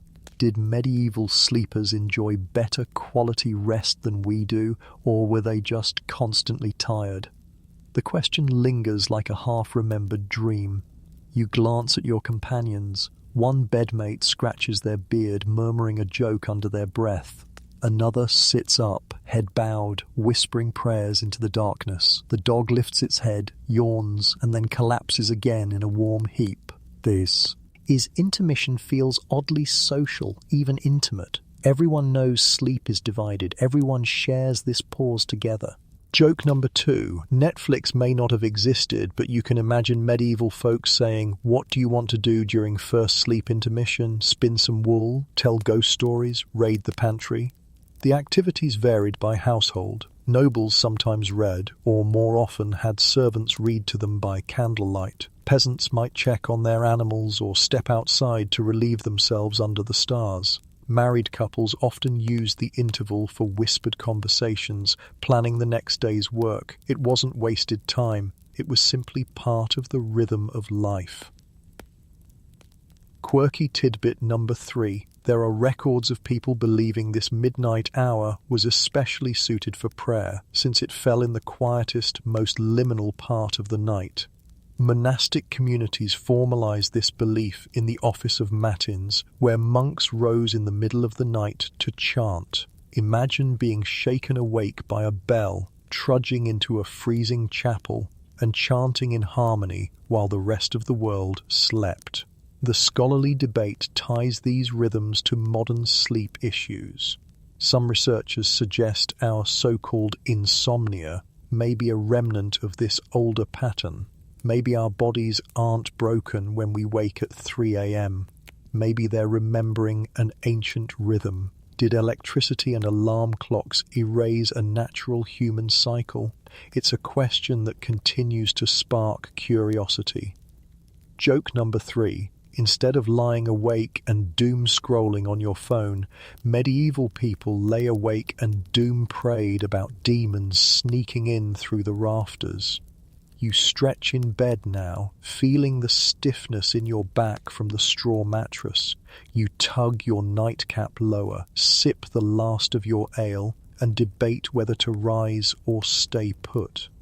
The curtain muffles the world, but you know life is still pulsing outside. Guards pacing, monks chanting, peasants tending fires. Sleep is segmented, yes, but it's also communal. No one is fully alone in the medieval night. At last your eyelids grow heavy again. The herbs at your pillow release another puff of lavender, and the warmth of the dog's body seeps back into your toes. You sink once more into the mattress, ready for your second sleep. And as the chamber fades into stillness, you understand. For medieval people, rest wasn't a block of unconsciousness. It was a dance with the night, a rhythm of waking, pausing and returning. Your second sleep begins now, deeper and heavier, as the world carries you into the hours before dawn.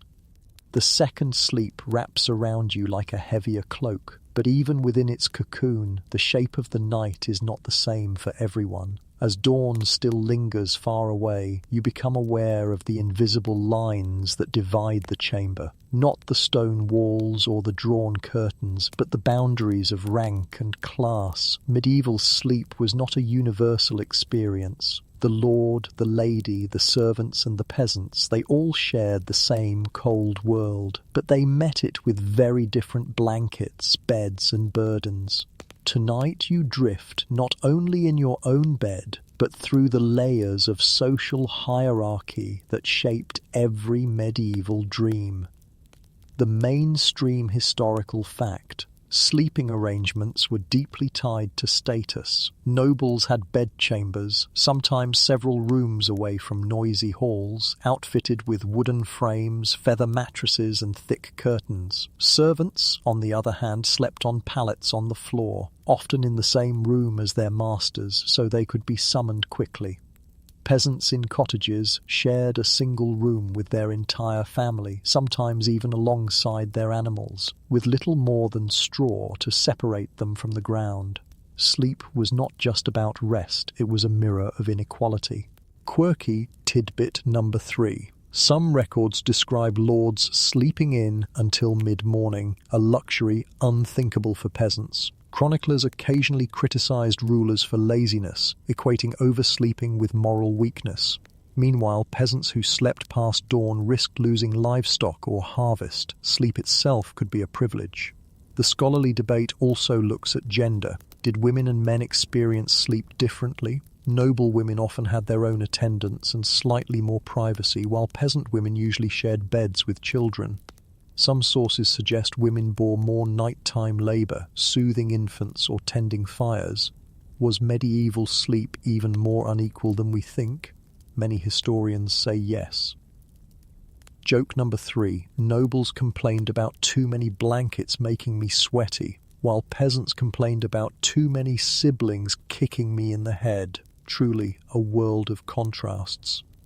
The sensory division deepens in your imagination. A noble bedchamber glows faintly with candlelight, polished wood gleaming, tapestries fluttering softly. A peasant hut glows faintly with firelight, smoke stinging your nose, straw rustling beneath your body.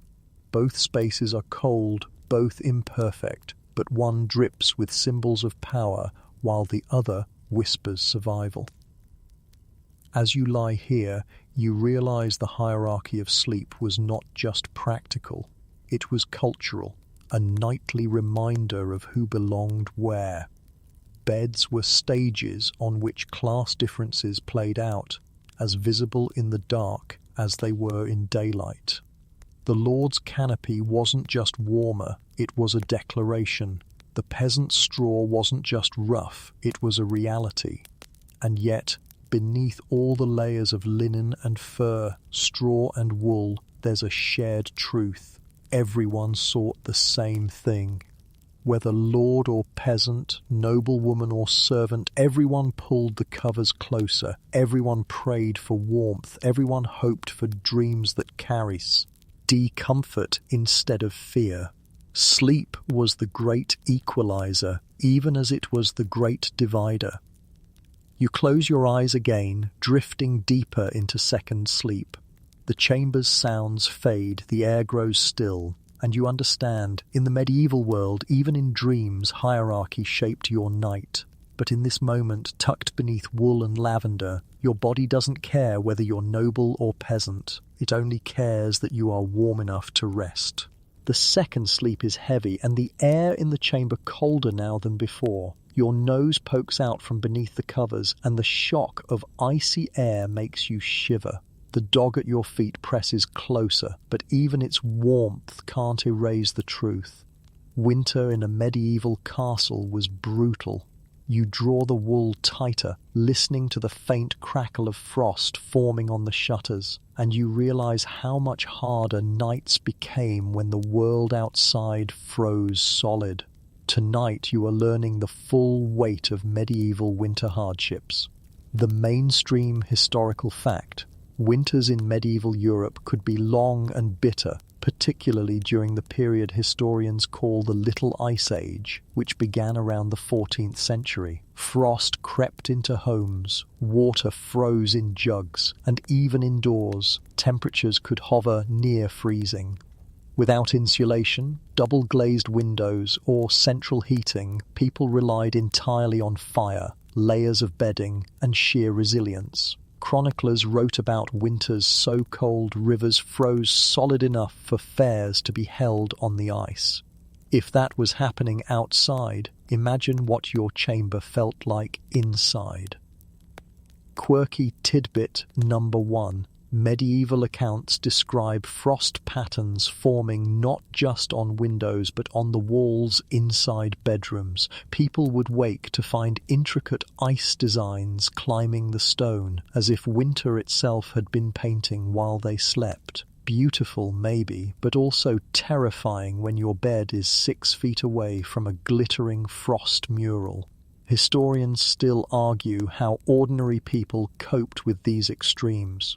Did they grow physically tougher, acclimating to conditions modern bodies would rebel against? Or did they suffer constantly, with frostbite, chilblains, and endless colds shaping their lives? Some evidence suggests both, toughness born of necessity but at the cost of comfort and health. You pull the covers higher, but the cold still seeps in, creeping along the edges of your stockings. The fire is long dead and the canopy curtains can only do so much. You breathe out and watch the vapor rise like ghostly smoke. Even inside your cocoon, winter refuses to be ignored. Joke number 1. In medieval winter, your choices were simple: freeze to death or sweat to death under 20 pounds of wool. No middle ground. The sensory details make the hardship clearer. Your skin tingles with cold, your breath feels heavy, and your fingertips ache. The straw beneath you has stiffened, brittle with frost. Every movement makes you acutely aware of the temperature. You imagine peasants in cottages, with no stone walls at all, just timber and mud, wind whistling through the cracks. If you are freezing here in a castle, how must they have felt? Quirky tidbit number 2. Some households heated stones in the hearth, wrapped them in cloth, and placed them at the foot of the bed to keep toes warm. These bed warmers were useful but dangerous. Too hot and they burned through the cloth, too cold and they were useless. It was a nightly gamble, like cuddling a medieval grenade. The scholarly debate stretches into nutrition. Did winter hardships make people weaker because of limited food or stronger because they adapted to scarcity? Some argue malnutrition compounded the cold, making every night a test of survival. Others point out that communities often prepared stores, salted meats, preserved grains, ale, to sustain them. Was winter mostly suffering, or did people endure it with strategies and resilience? The truth likely varied depending on wealth, region, and luck. The dog shifts at your feet, reminding you that even animals struggled in winter. Chickens produced fewer eggs, cows gave less milk, and livestock froze if not brought inside. Families lived in closer quarters with animals during the coldest months. The heat from their bodies doubling as survival fuel, but with that came smells, noises, and even more cramped sleeping arrangements. Joke number 2. Nothing says romantic winter getaway like sharing your bed with your spouse, 3 kids, a goat, and a half-frozen chicken. You picture peasants huddled in single-room huts, frost creeping in through thatched roofs, smoke from a central hearth choking the air, children stuffed together under patched cloaks, parents pressed close, all hoping the fire didn't die before morning. In monasteries, monks lined up in unheated dormitories, their breath fogging in the cold, their chants echoing through frosted chapels. Nobles fared better, but even their fur-draped canopies couldn't erase the sting of January air sneaking under curtains. Quirky tidbit number 3. Some chronicles describe people waking in winter to find their hair frozen to the bedding. Imagine trying to roll over and realizing you're stuck to the pillow by a sheet of ice. Morning routine. Step 1. Thaw your scalp. The scholarly debate dives into the psychological toll of winter. Did constant cold make people more fatalistic, more spiritual, more superstitious? Some argue harsh winters deepened reliance on prayer and ritual, since survival often felt beyond human control. Others suggest communities used winter as a time for bonding, telling stories, singing songs, and finding warmth in company. Was winter only misery, or also a season of closeness, both perhaps depending on whether the fire held out? Joke number 3. Today, people complain when the thermostat drops below 68 degrees. In the Middle Ages, if your water jug only froze halfway solid, you probably bragged about it to the neighbours. The sensory world of a medieval winter night presses heavier now. The walls seem to breathe frost, the straw mattress prickles with cold, the blankets weigh down like a burden. Yet beneath it all, there is a strange resilience. You curl tighter, press closer to your dog, and remind yourself that yawn around you, lords, peasants, monks, faces the same icy foe. Winter democratizes misery. You think of the ways people fought back, layering clothes, layering blankets, layering bodies, fires kept alive through the night, stones heated and carried to bed, herbs tucked into pillows, prayers whispered before sleep. The strategies were endless, but the struggle never ended. Winter was a season to survive, not to enjoy. And yet as you finally drift again, your breath puffing white into the cold, you understand the deeper truth. Hardship was woven into every medieval night. But hardship, endured together, with blankets, animals, prayers and laughter, was survivable. Even in frostbitten chambers, people found ways to sleep, to dream, to endure until spring. The frost glitters faintly on the stone walls now, like stars brought indoors. Your eyes close, your body curls tighter, and you surrender once more to sleep, knowing the medieval winter won't let you forget its grip, but also knowing you are not facing it alone. Your breath still fogs in the chilled air, but when you wake later in the year, the world outside feels softer. The weight of frost has melted, the air drifting through cracks in the shutters carries not ice but warmth, and the heavy cocoon of blankets is suddenly too much. Summer has arrived, and with it comes a very different rhythm of medieval sleep. You stretch your legs, kicking off one woolen layer, and notice how even the chamber itself feels lighter, less suffocating, almost inviting. The mainstream historical fact: seasonal change drastically shaped medieval sleeping habits. In summer months, households swapped heavy furs and woolen quilts for lighter linen sheets. Windows and shutters were thrown open to invite breezes, and people sometimes even slept outdoors during the hottest weeks. Bed curtains remained, but now they served to block insects and provide privacy, not just warmth. The cycle of sleep expanded and contracted with the seasons, nights shortening in summer, lengthening again in winter. Now for the quirky tidbit. There are records of peasants dragging their straw mattresses onto porches, courtyards, or even rooftops during summer. Entire families sprawled under the stars, using the sky itself as their canopy. Of course, that meant waking up with dew in your hair or discovering a frog had joined you during the night. But compared to freezing inside, it was paradise. Historians still argue whether summer truly brought relief or just different hardships. On the one hand, lighter nights meant fewer hours of freezing, and more daylight allowed for extended productivity. On the other hand, warmth also brought insects, disease, and restless sleep during muggy nights. Was summer sleep easier or simply a new challenge? The answer, like most things medieval, is both. You tug the curtain aside and feel the cool night breeze brush your face. Instead of ting cold, it's balmy, scented faintly with grass, smoke from lingering fires, and the sweetness of herbs drying in bunches. You roll to your back and let the air wash over you, grateful not to feel frost creeping into your nose. Joke number 1. Medieval summer was basically great news, you won't freeze to death, but now the mosquitoes will make sure you don't sleep either.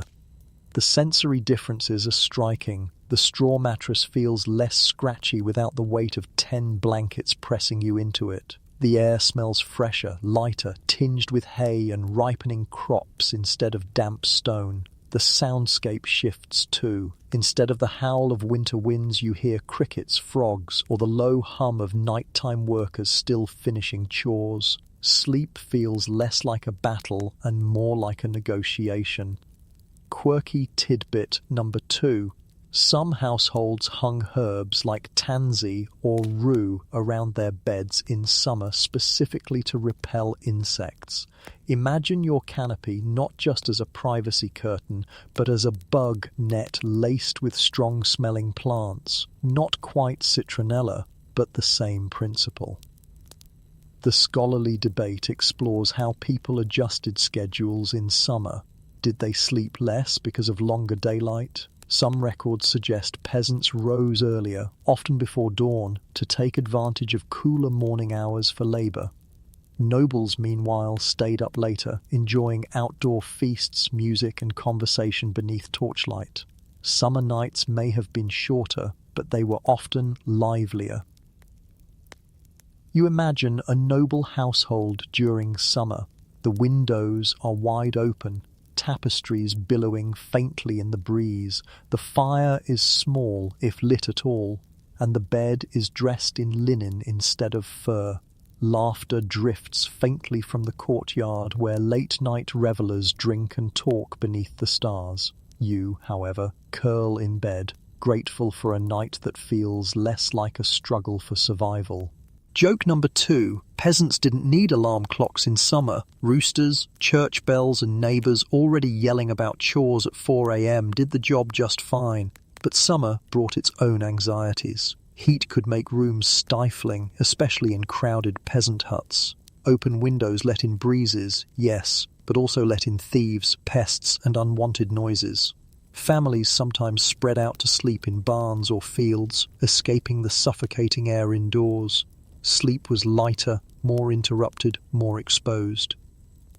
Quirky tidbit number 3. There are mentions of people sleeping in shifts during summer harvests. The work was so intense that families rotated sleep, ensuring some were always in the fields, even at night under moonlight. Imagine staggering half asleep through wheat fields, sickle in hand, trying not to chop your toes while the rest of the family snoozes in the hay. The scholarly debate asks, did seasonal rhythms make medieval people more attuned to nature's cycles than we are today? Some argue yes, people lived directly in sync with daylight, weather, and agriculture.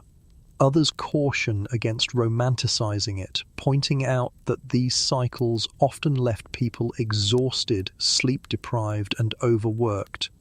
Was summer freedom or just another grind? Both, depending on your station. Joke number 3. Modern people complain about losing 1 hour of sleep to daylight savings. Medieval peasants lost whole months of sleep to harvest season and just shrugged.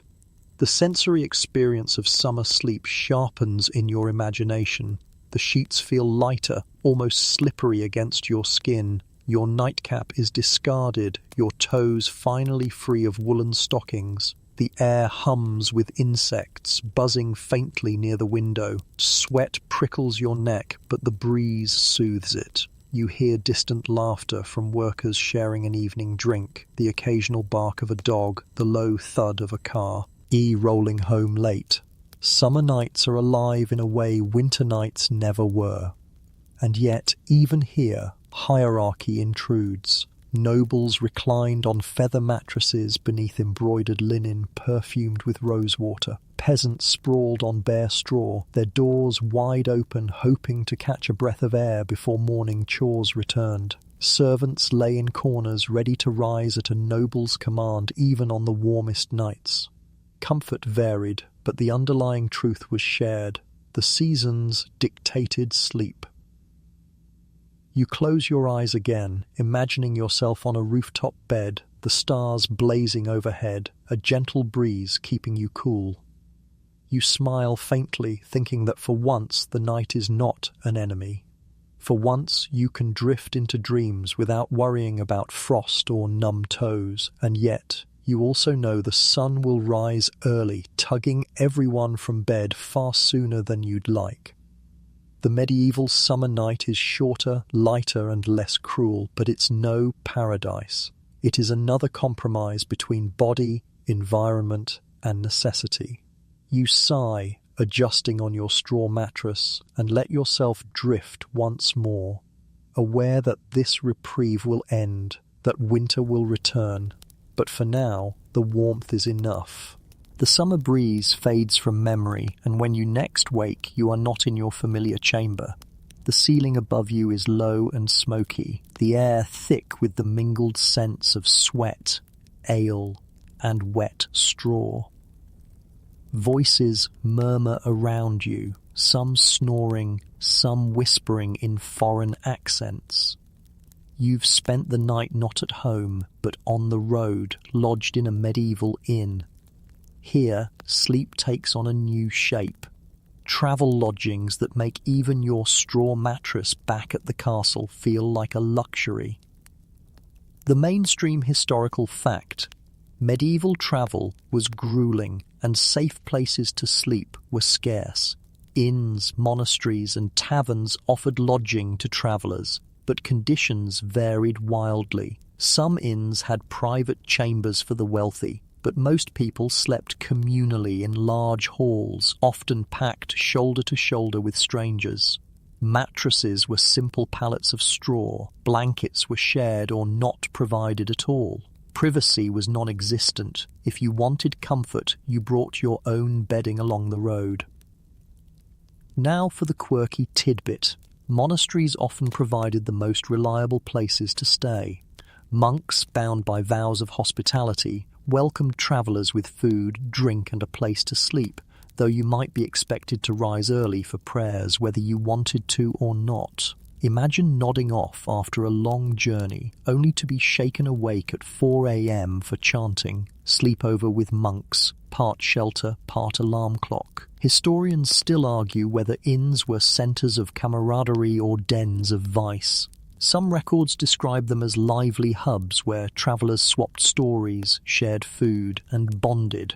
Others paint them as filthy, dangerous places, riddled with thieves, bedbugs, and scandalous behaviour. The truth was probably both. For every friendly fire-lit inn, there was a draughty dive where you clutched your purse while pretending to sleep. You roll on your side, bumping into someone else immediate. Eli. The straw beneath you is lumpy, and the blanket stretched across your legs smells like a dozen other travellers have already used it. A man to your left snores like a blacksmith's bellows, while a woman on your right mutters in her sleep. The dog who travelled with you has wedged itself against your shins, its warmth more reliable than any human company. Joke number 1. Inns didn't need continental breakfast. They offered congested bed rest. The sensory details overwhelm. The air is humid, thick with the sour tang of ale spilled on the floorboards. Candles burn low, dripping wax onto wooden tables. Rats skitter in the corners, bold enough to dart between bed pallets. Outside, horses stamp in the stable, their smell wafting in through the thin walls. This is not the quiet cocoon of your curtained bed. This is survival with 100 distractions. Quirky tidbit number 2. Some inns rented beds not by the room, but by the half-night. Travellers could pay for a place to lie down until midnight, then surrender their spot to the next guest. Imagine being shaken awake at 1 a.m., groggy and sore, because your time slot has expired. It was the medieval version of Airbnb with strict checkout times. The scholarly debate dives into whether inns primarily served travellers or locals. Some historians argue they were more like community centres where locals gathered to drink and gossip, while travellers were a secondary market. Others suggest the inn economy thrived on road traffic, with entire towns springing up around major routes. Either way, sleep was rarely the priority. Inns were about survival and commerce first. You turn again on the straw, trying not to inhale too deeply. A man coughs in the corner, the sound wet and ragged. You remind yourself that disease spread quickly in such places. Fleas, lice, even plagues. Sharing a bed with strangers meant sharing their germs. A risky trade, but a necessary one if you wanted shelter from thieves or wolves outside. Joke number 2. Medieval inns were like airports. You didn't go there for comfort. You went there because not going there was worse. But not every travel lodging was grim. Sometimes you might find yourself at the guest hall of a monastery where monks offered clean straw, plain food, and quiet. No rowdy drunkards, no gambling in the corner, no shouting over dice games. Instead, the only disruption was the echo of bells calling the monks to prayer. The austerity could feel comforting after the chaos of taverns, though you'd better be prepared for watery soup instead of ale. Quirky tidbit number 3. Wealthy travellers often carried their own bedrolls, blankets, sheets, or even collapsible beds. They'd unroll them wherever space was found, ensuring some comfort amid the filth. You picture yourself lugging a bundle as big as a suitcase, setting it down on the inn floor, and declaring, "This corner looks lice-free enough." The scholarly debate extends to safety. Were inns genuine sanctuaries or traps for the unwary? Some chronicles accuse innkeepers of conspiring with bandits, luring travellers in only to rob them in the night. Others celebrate inns as vital waypoints, the glue holding trade routes together. The reality probably depended on the inn, the town, and your luck. Joke number 3. You didn't check Yelp for medieval inns. You checked whether the innkeeper had fewer than 3 wanted posters nailed to the door. You roll once more, trying to find a patch of straw that doesn't jab your ribs. You tug the blanket, ignoring the smell, and listen to the room around you. Someone is telling a story near the dying fire, their voice low and rhythmic. Another plucks a lute softly, the strings slightly out of tune but still comforting. The sound mingles with snores, coughs, and the occasional clink of a cup. This is what sleep on the road means. Messy, noisy, but still a kind of community. And as your eyes finally grow heavy, you realize that even in its discomfort, there's a strange magic here. The inn is a crossroads of lives, merchants, pilgrims, soldiers, peasants, all stopping for the same need: warmth, rest, safety. You may never see these people again, but for one night you share the same straw, the same roof, the same fragile peace. Sleep here is not deep, not private, not comfortable, but it is real. And as the lute fades into silence and the last candle burns low, you surrender once more, grateful that at least tonight you are indoors, not alone, not frozen. The inn's noises fade as dreams claim you again, but by the time you return to the rhythm of castle life, you realize something else clings to the medieval night, something colder than frost, sharper than hunger, and louder than snoring strangers. It's fear. In the darkness, people believed unseen forces prowled, spirits crept, and dangers beyond human eyes stretched their fingers into the chamber. You pull the curtain tighter, not just against drafts, but against superstition. Tonight, you're learning how the medieval world was haunted by more than just cold.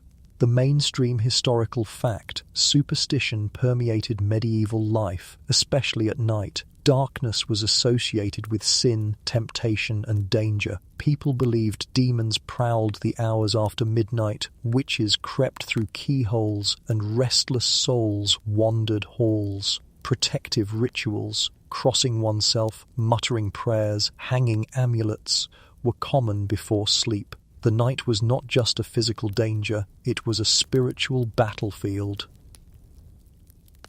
Quirky tidbit number 1.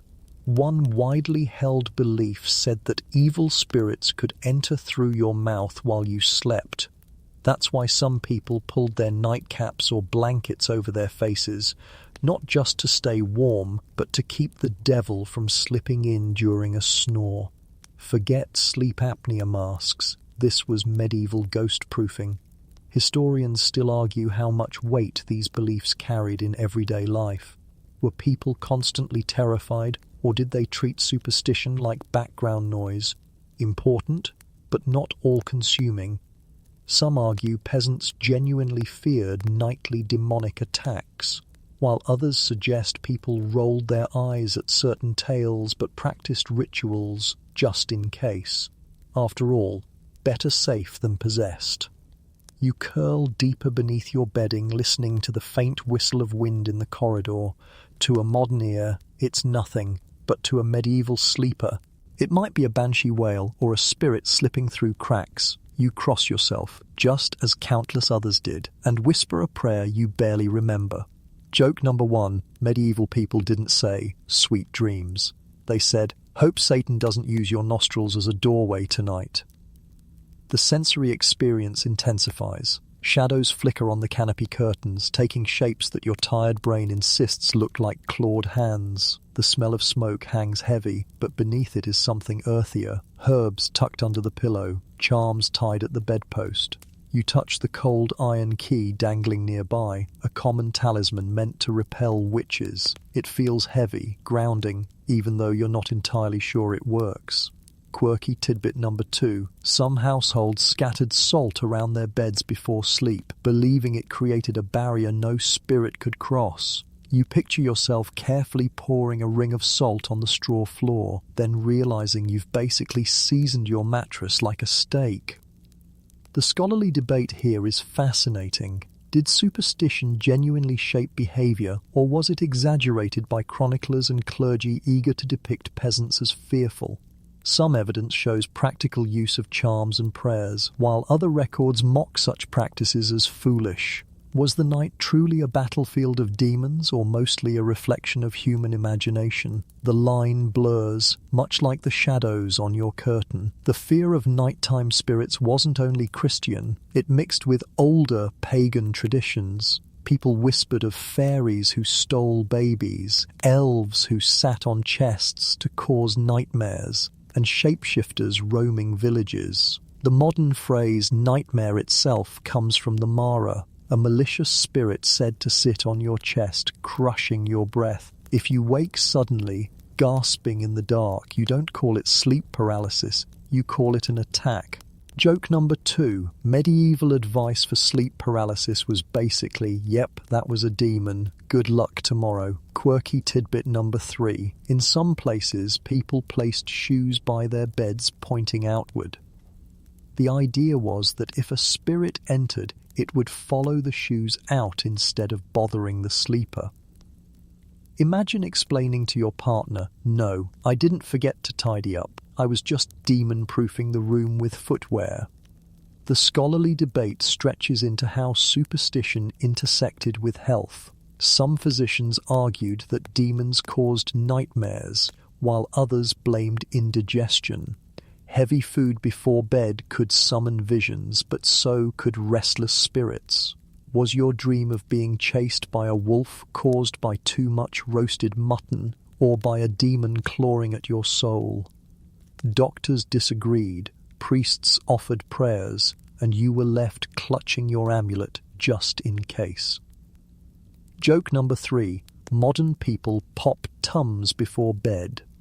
Medieval people sprinkled holy water and muttered, "Dear God, please let my stomach and my soul survive this." The sensory detail sharpens further. Outside, the wind moans like a voice. Inside, the fire casts long, skeletal shadows. The dog growls softly in its sleep, and your skin prickles.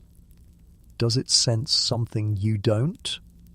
The herbs at your pillow smell strong, but now they feel less like perfumes and more like protective shields. The iron key clinks faintly as you shift, reminding you it's there, your tiny defense against cosmic terrors. Fear, though, wasn't only about spirits. Night itself was dangerous. Without streetlights, roads were pitch black. Thieves roamed, wolves prowled, accidents multiplied. Even in castles, shadows held danger, falls down stairs, fires catching tapestries, enemies creeping silently. Superstition blurred with practical caution, making the night a territory where both ghosts and very real threats thrived.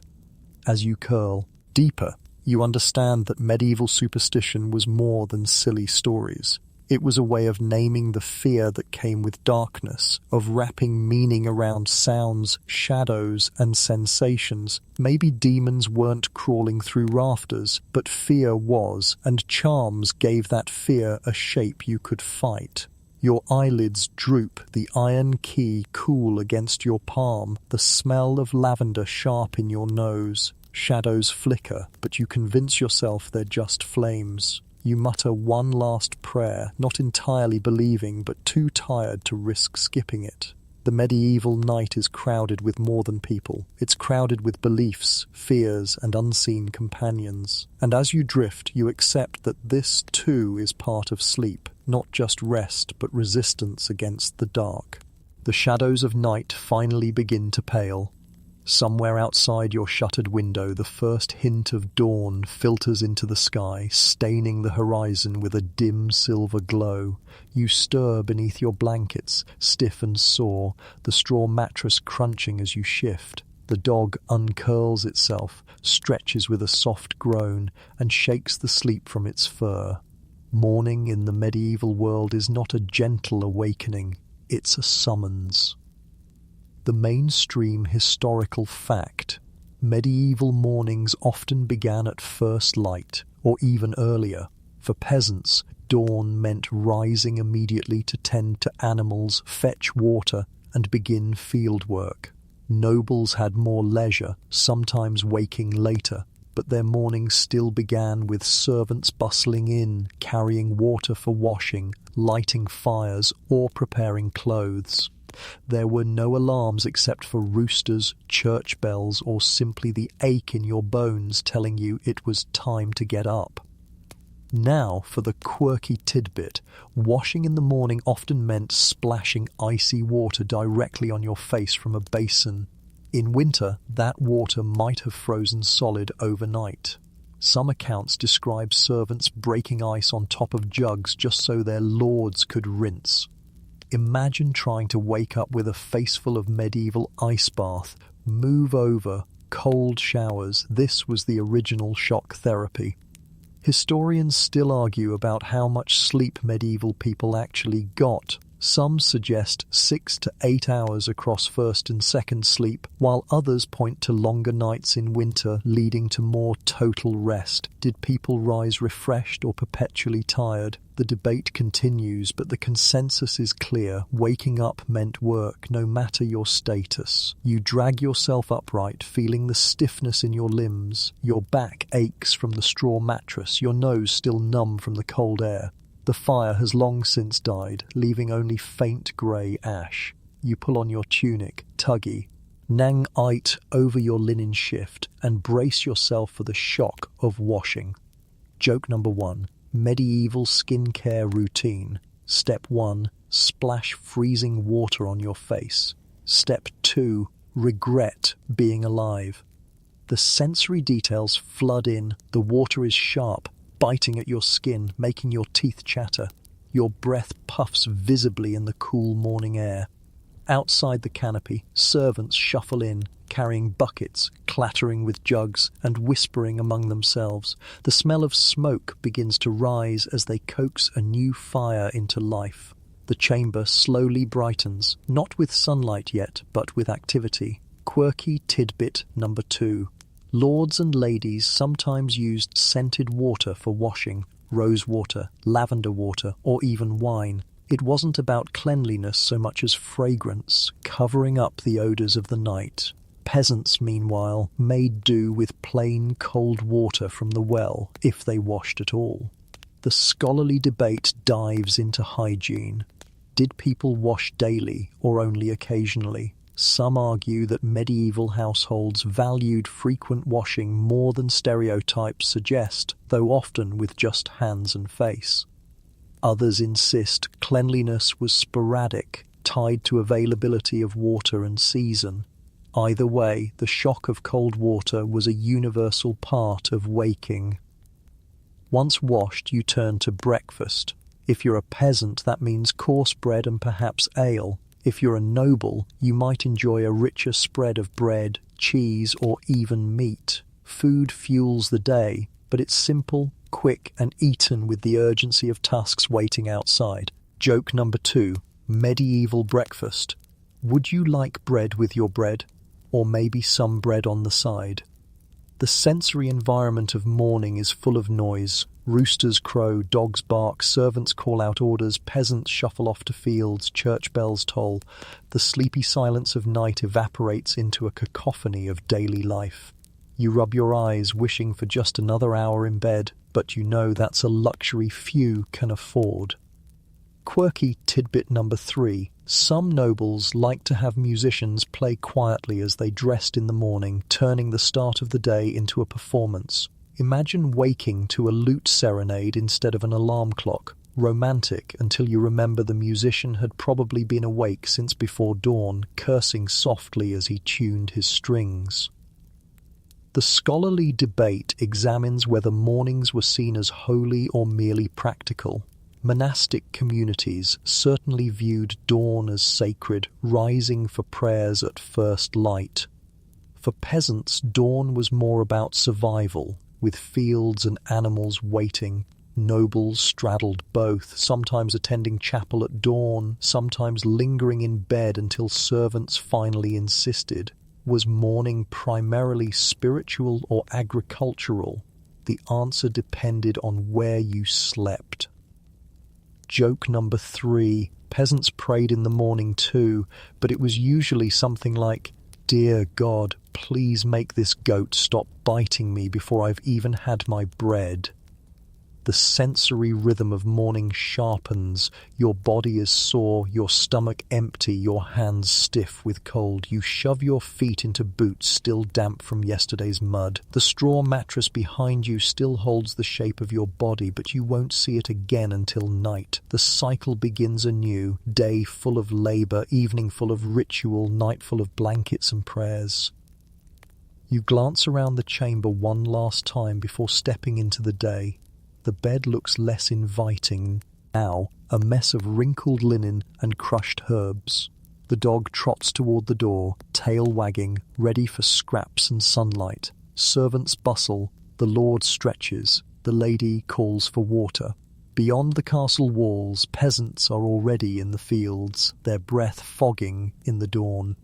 And as you step into the morning, blinking at the pale light, you realize how medieval sleep was always framed by work. Nights weren't just for resting, they were pauses, intermissions between labor. Morning was not renewal, but return, a call back to endless cycles of toil. Still, the frost on the grass glitters beautifully in the early light. The rooster crows again, the church bell tolls, and life continues. You are stiff, sore, maybe even half-tired still, but you are alive, awake, and ready to face another day.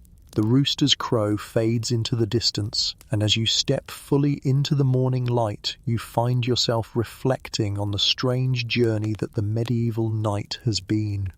From freezing draughts creeping through castle walls to the cocoon of curtains and furs, from the warmth of animals to the fear of spirits, every detail of sleep was shaped by survival.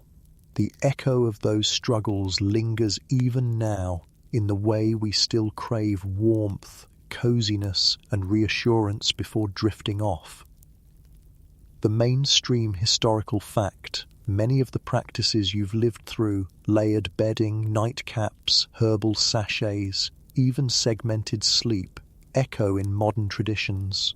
Weighted blankets mimic the heavy furs of nobles. Herbal teas recall lavender-stuffed pillows.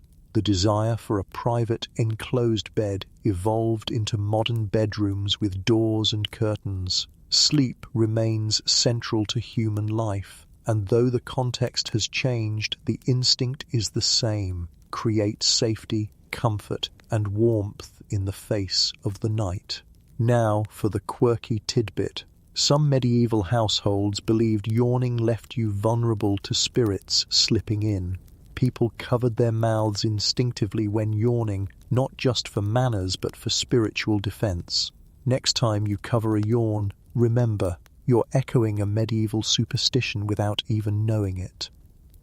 Historians still argue how much of medieval sleep was truly different from ours, and how much is continuity dressed in new clothes. Some claim modern people are spoiled by warmth and light, forgetting the resilience of earlier centuries. Others point out that our struggles with insomnia, night waking, and bedtime rituals show we haven't changed much at all. We've just traded demons for deadlines, owls for smartphones. You glance back toward the bedchamber one last time. The curtains hang limp, the straw mattress flattened by your weight. The herbs crumbled into faint dust. The dog trots out into the courtyard, tail wagging in search of scraps. Servants bustle past, already carrying water and firewood. The world is awake, alive, moving forward. Joke number 1. Medieval mornings didn't have snooze buttons. The only 5 more minutes you got was if your rooster was running late. The sensory reflection continues. You feel the crisp air on your skin, smell the smoke of rekindled fires, hear the clang of tools and the chatter of voices. Sleep has dissolved, but its memory clings. The scratch of straw, the warmth of fur, the flicker of fire, the sharp scent of herbs. Each detail is a reminder of how fragile rest was, and how ingenious people became at defending it. Quirky tidbit number 2. Even in death, sleep metaphors endured. Tomb inscriptions often describe the dead as resting or sleeping, reflecting how central the nightly cycle was to understanding life itself. Sleep wasn't just a necessity, it was a rehearsal for eternity. The scholarly debate now turns to legacy. Did medieval sleep habits directly influence modern ones, or are we too far removed? Some argue our obsession with comfort, mattresses with hundreds of springs, climate control, blackout curtains, is the logical descendant of medieval layering, fires, and canopies. Others suggest we've diverged entirely, trading community for privacy, ritual for routine. Yet when you curl up with a blanket, light a candle, or brew tea to relax, you echo choices made centuries ago. Joke number 2. Medieval people feared demons stealing their souls at night. We fear our boss sending urgent emails at 11 p.m. Same panic, different monsters. As you reflect, you begin to notice how much of modern coziness borrows from medieval survival. The allure of a heavy quilt, the calm of lavender, the comfort of sleeping pets at your feet, even the superstition of knocking on wood or crossing your fingers before bed carries the same wish for safety. What was once about demons and frost is now about comfort and routine. Quirky tidbit number 3. Some medieval lullabies survive in fragments sung by mothers to children at night. They blend prayers with folk charms, soothing little ones while warding off spirits. You can almost hear the melody, soft and repetitive, as a child drifts to sleep beneath a patched cloak. The scholarly debate continues to ask, did medieval people value sleep less because survival was harder? Some argue yes, work and prayer always came first. Others argue the opposite, that sleep, fragile and precious, was treasured deeply because it could never be taken for granted. Joke number 3. If time travel were real, the first thing you'd notice in the Middle Ages wouldn't be knights or castles. It'd be how desperately you'd miss your mattress. You take a deep breath, feeling the cold air fill your lungs, and let the reflection settle. Sleep was never easy in the Middle Ages, but it was meaningful. It shaped architecture, rituals, relationships, and even politics. To understand how people slept is to understand how they lived and how they endured. And as you step into the day, you carry that realization with you. No matter the century, the craving for warmth, safety, and rest is universal. Now the story softens, the tone slows, and your body begins to feel heavier with each word. The sharp edges of the medieval world, the stone walls, the frosty mornings, the restless animals fade into the background. All that remains is the steady rhythm of breath, the gentle glow of fading embers, and the comforting weight of blankets drawn close. You can imagine yourself lying once more beneath the canopy, the curtains closed around you like a soft cocoon. The sounds of the castle, boots on stone, servants murmuring, dogs barking, grow distant, muffled, until they are no louder than the hum of a breeze. The lavender tucked under your pillow releases its final fragrance, subtle and calming, and you breathe it in slowly, letting it seep into your lungs. The cold draughts no longer reach you. The frost has melted into nothing but memory. Even the superstitions, the fears of spirits and demons, fall away here at the end. You are not worried, not burdened, not alert. You are simply still, warm and safe. Your body sinks deeper into the bed, the straw creaking gently beneath you like a lullaby. Your arms relax, your jaw unclenches, your breath slows into an easy rhythm. The world around you softens and blurs. Night is no longer an enemy, but a friend, wrapping you in silence. So let your eyes close. Let the weight of centuries fade. The medieval chamber dissolves into darkness, and you are carried along with it, drifting, floating, safe. Sleep comes gently now, not as a battle but as a gift, and as you surrender to it, know that the night is yours, quiet and endless, until morning brings the light again.